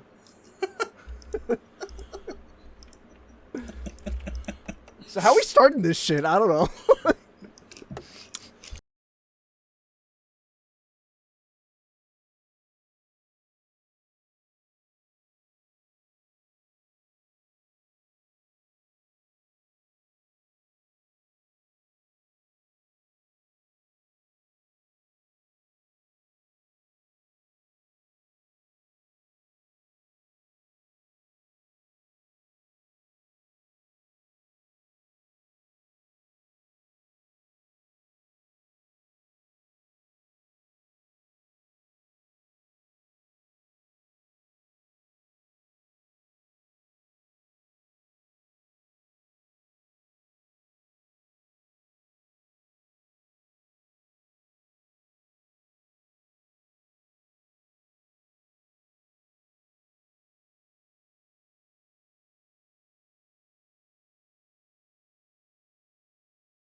Anyway, guys, we're gonna be starting our hour-long video with our arms crossed mascots video, talking about the decline of Nickelodeon. Now, Can you see? I'm telling Nickelodeon started their decline as soon as they canceled Pelswick. yeah, I'm telling you, I'm really gonna enter my fucking Quentin reviews era with a video about the Kids' Choice Awards, the decline of the KCA. Hell yeah, Oh bro! my God. Yeah, do it. Dude, become a cartoon tuber. That'd be awesome. What do you mean by that? Do you mean like a guy who reviews cartoons, or a guy who is a cartoon reviewing cartoons? yes, Yes. yes. Yes. Yes. Yeah, One of those is a lot more work. Become a PNG tuber. Become like one Do of what those guys Cyberspark does. who like hates, who like goes off on how much they hate a franchise, but still continue to make videos on said franchise. Be one Yeah, of, become Oh my God. be one of those. become Lily Orchard about Steven Universe. Yeah, become No, like literally actually- most FNAF people now. It's really cool. Yeah. You know what the funny thing is? Actually, since we're on the whole entire thing of cartoons, Uh huh. did you guys hear about the whole entire Cyberspark problem? What happened with Saberspark? It's nothing. It's nothing that he did specifically. So he wanted to do like this whole collaboration with a bunch of animators for Bluey for the most popular episode of the show, right? Oh, like one of those like reanimated things. Yes, Yeah. that's what he wanted to do. 'Cause he's hosted this And- before. Yes, well, he tried to do it for Bluey, and unfortunately, it keeps on getting copyrighted. Ah, yeah. Yeah. And by BBC. Bluey. Not Disney, BBC. Bluey. So, Speaking of,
But before we get to the Push Our Buttons podcast, it is now time for 4 grown men to talk about children's television.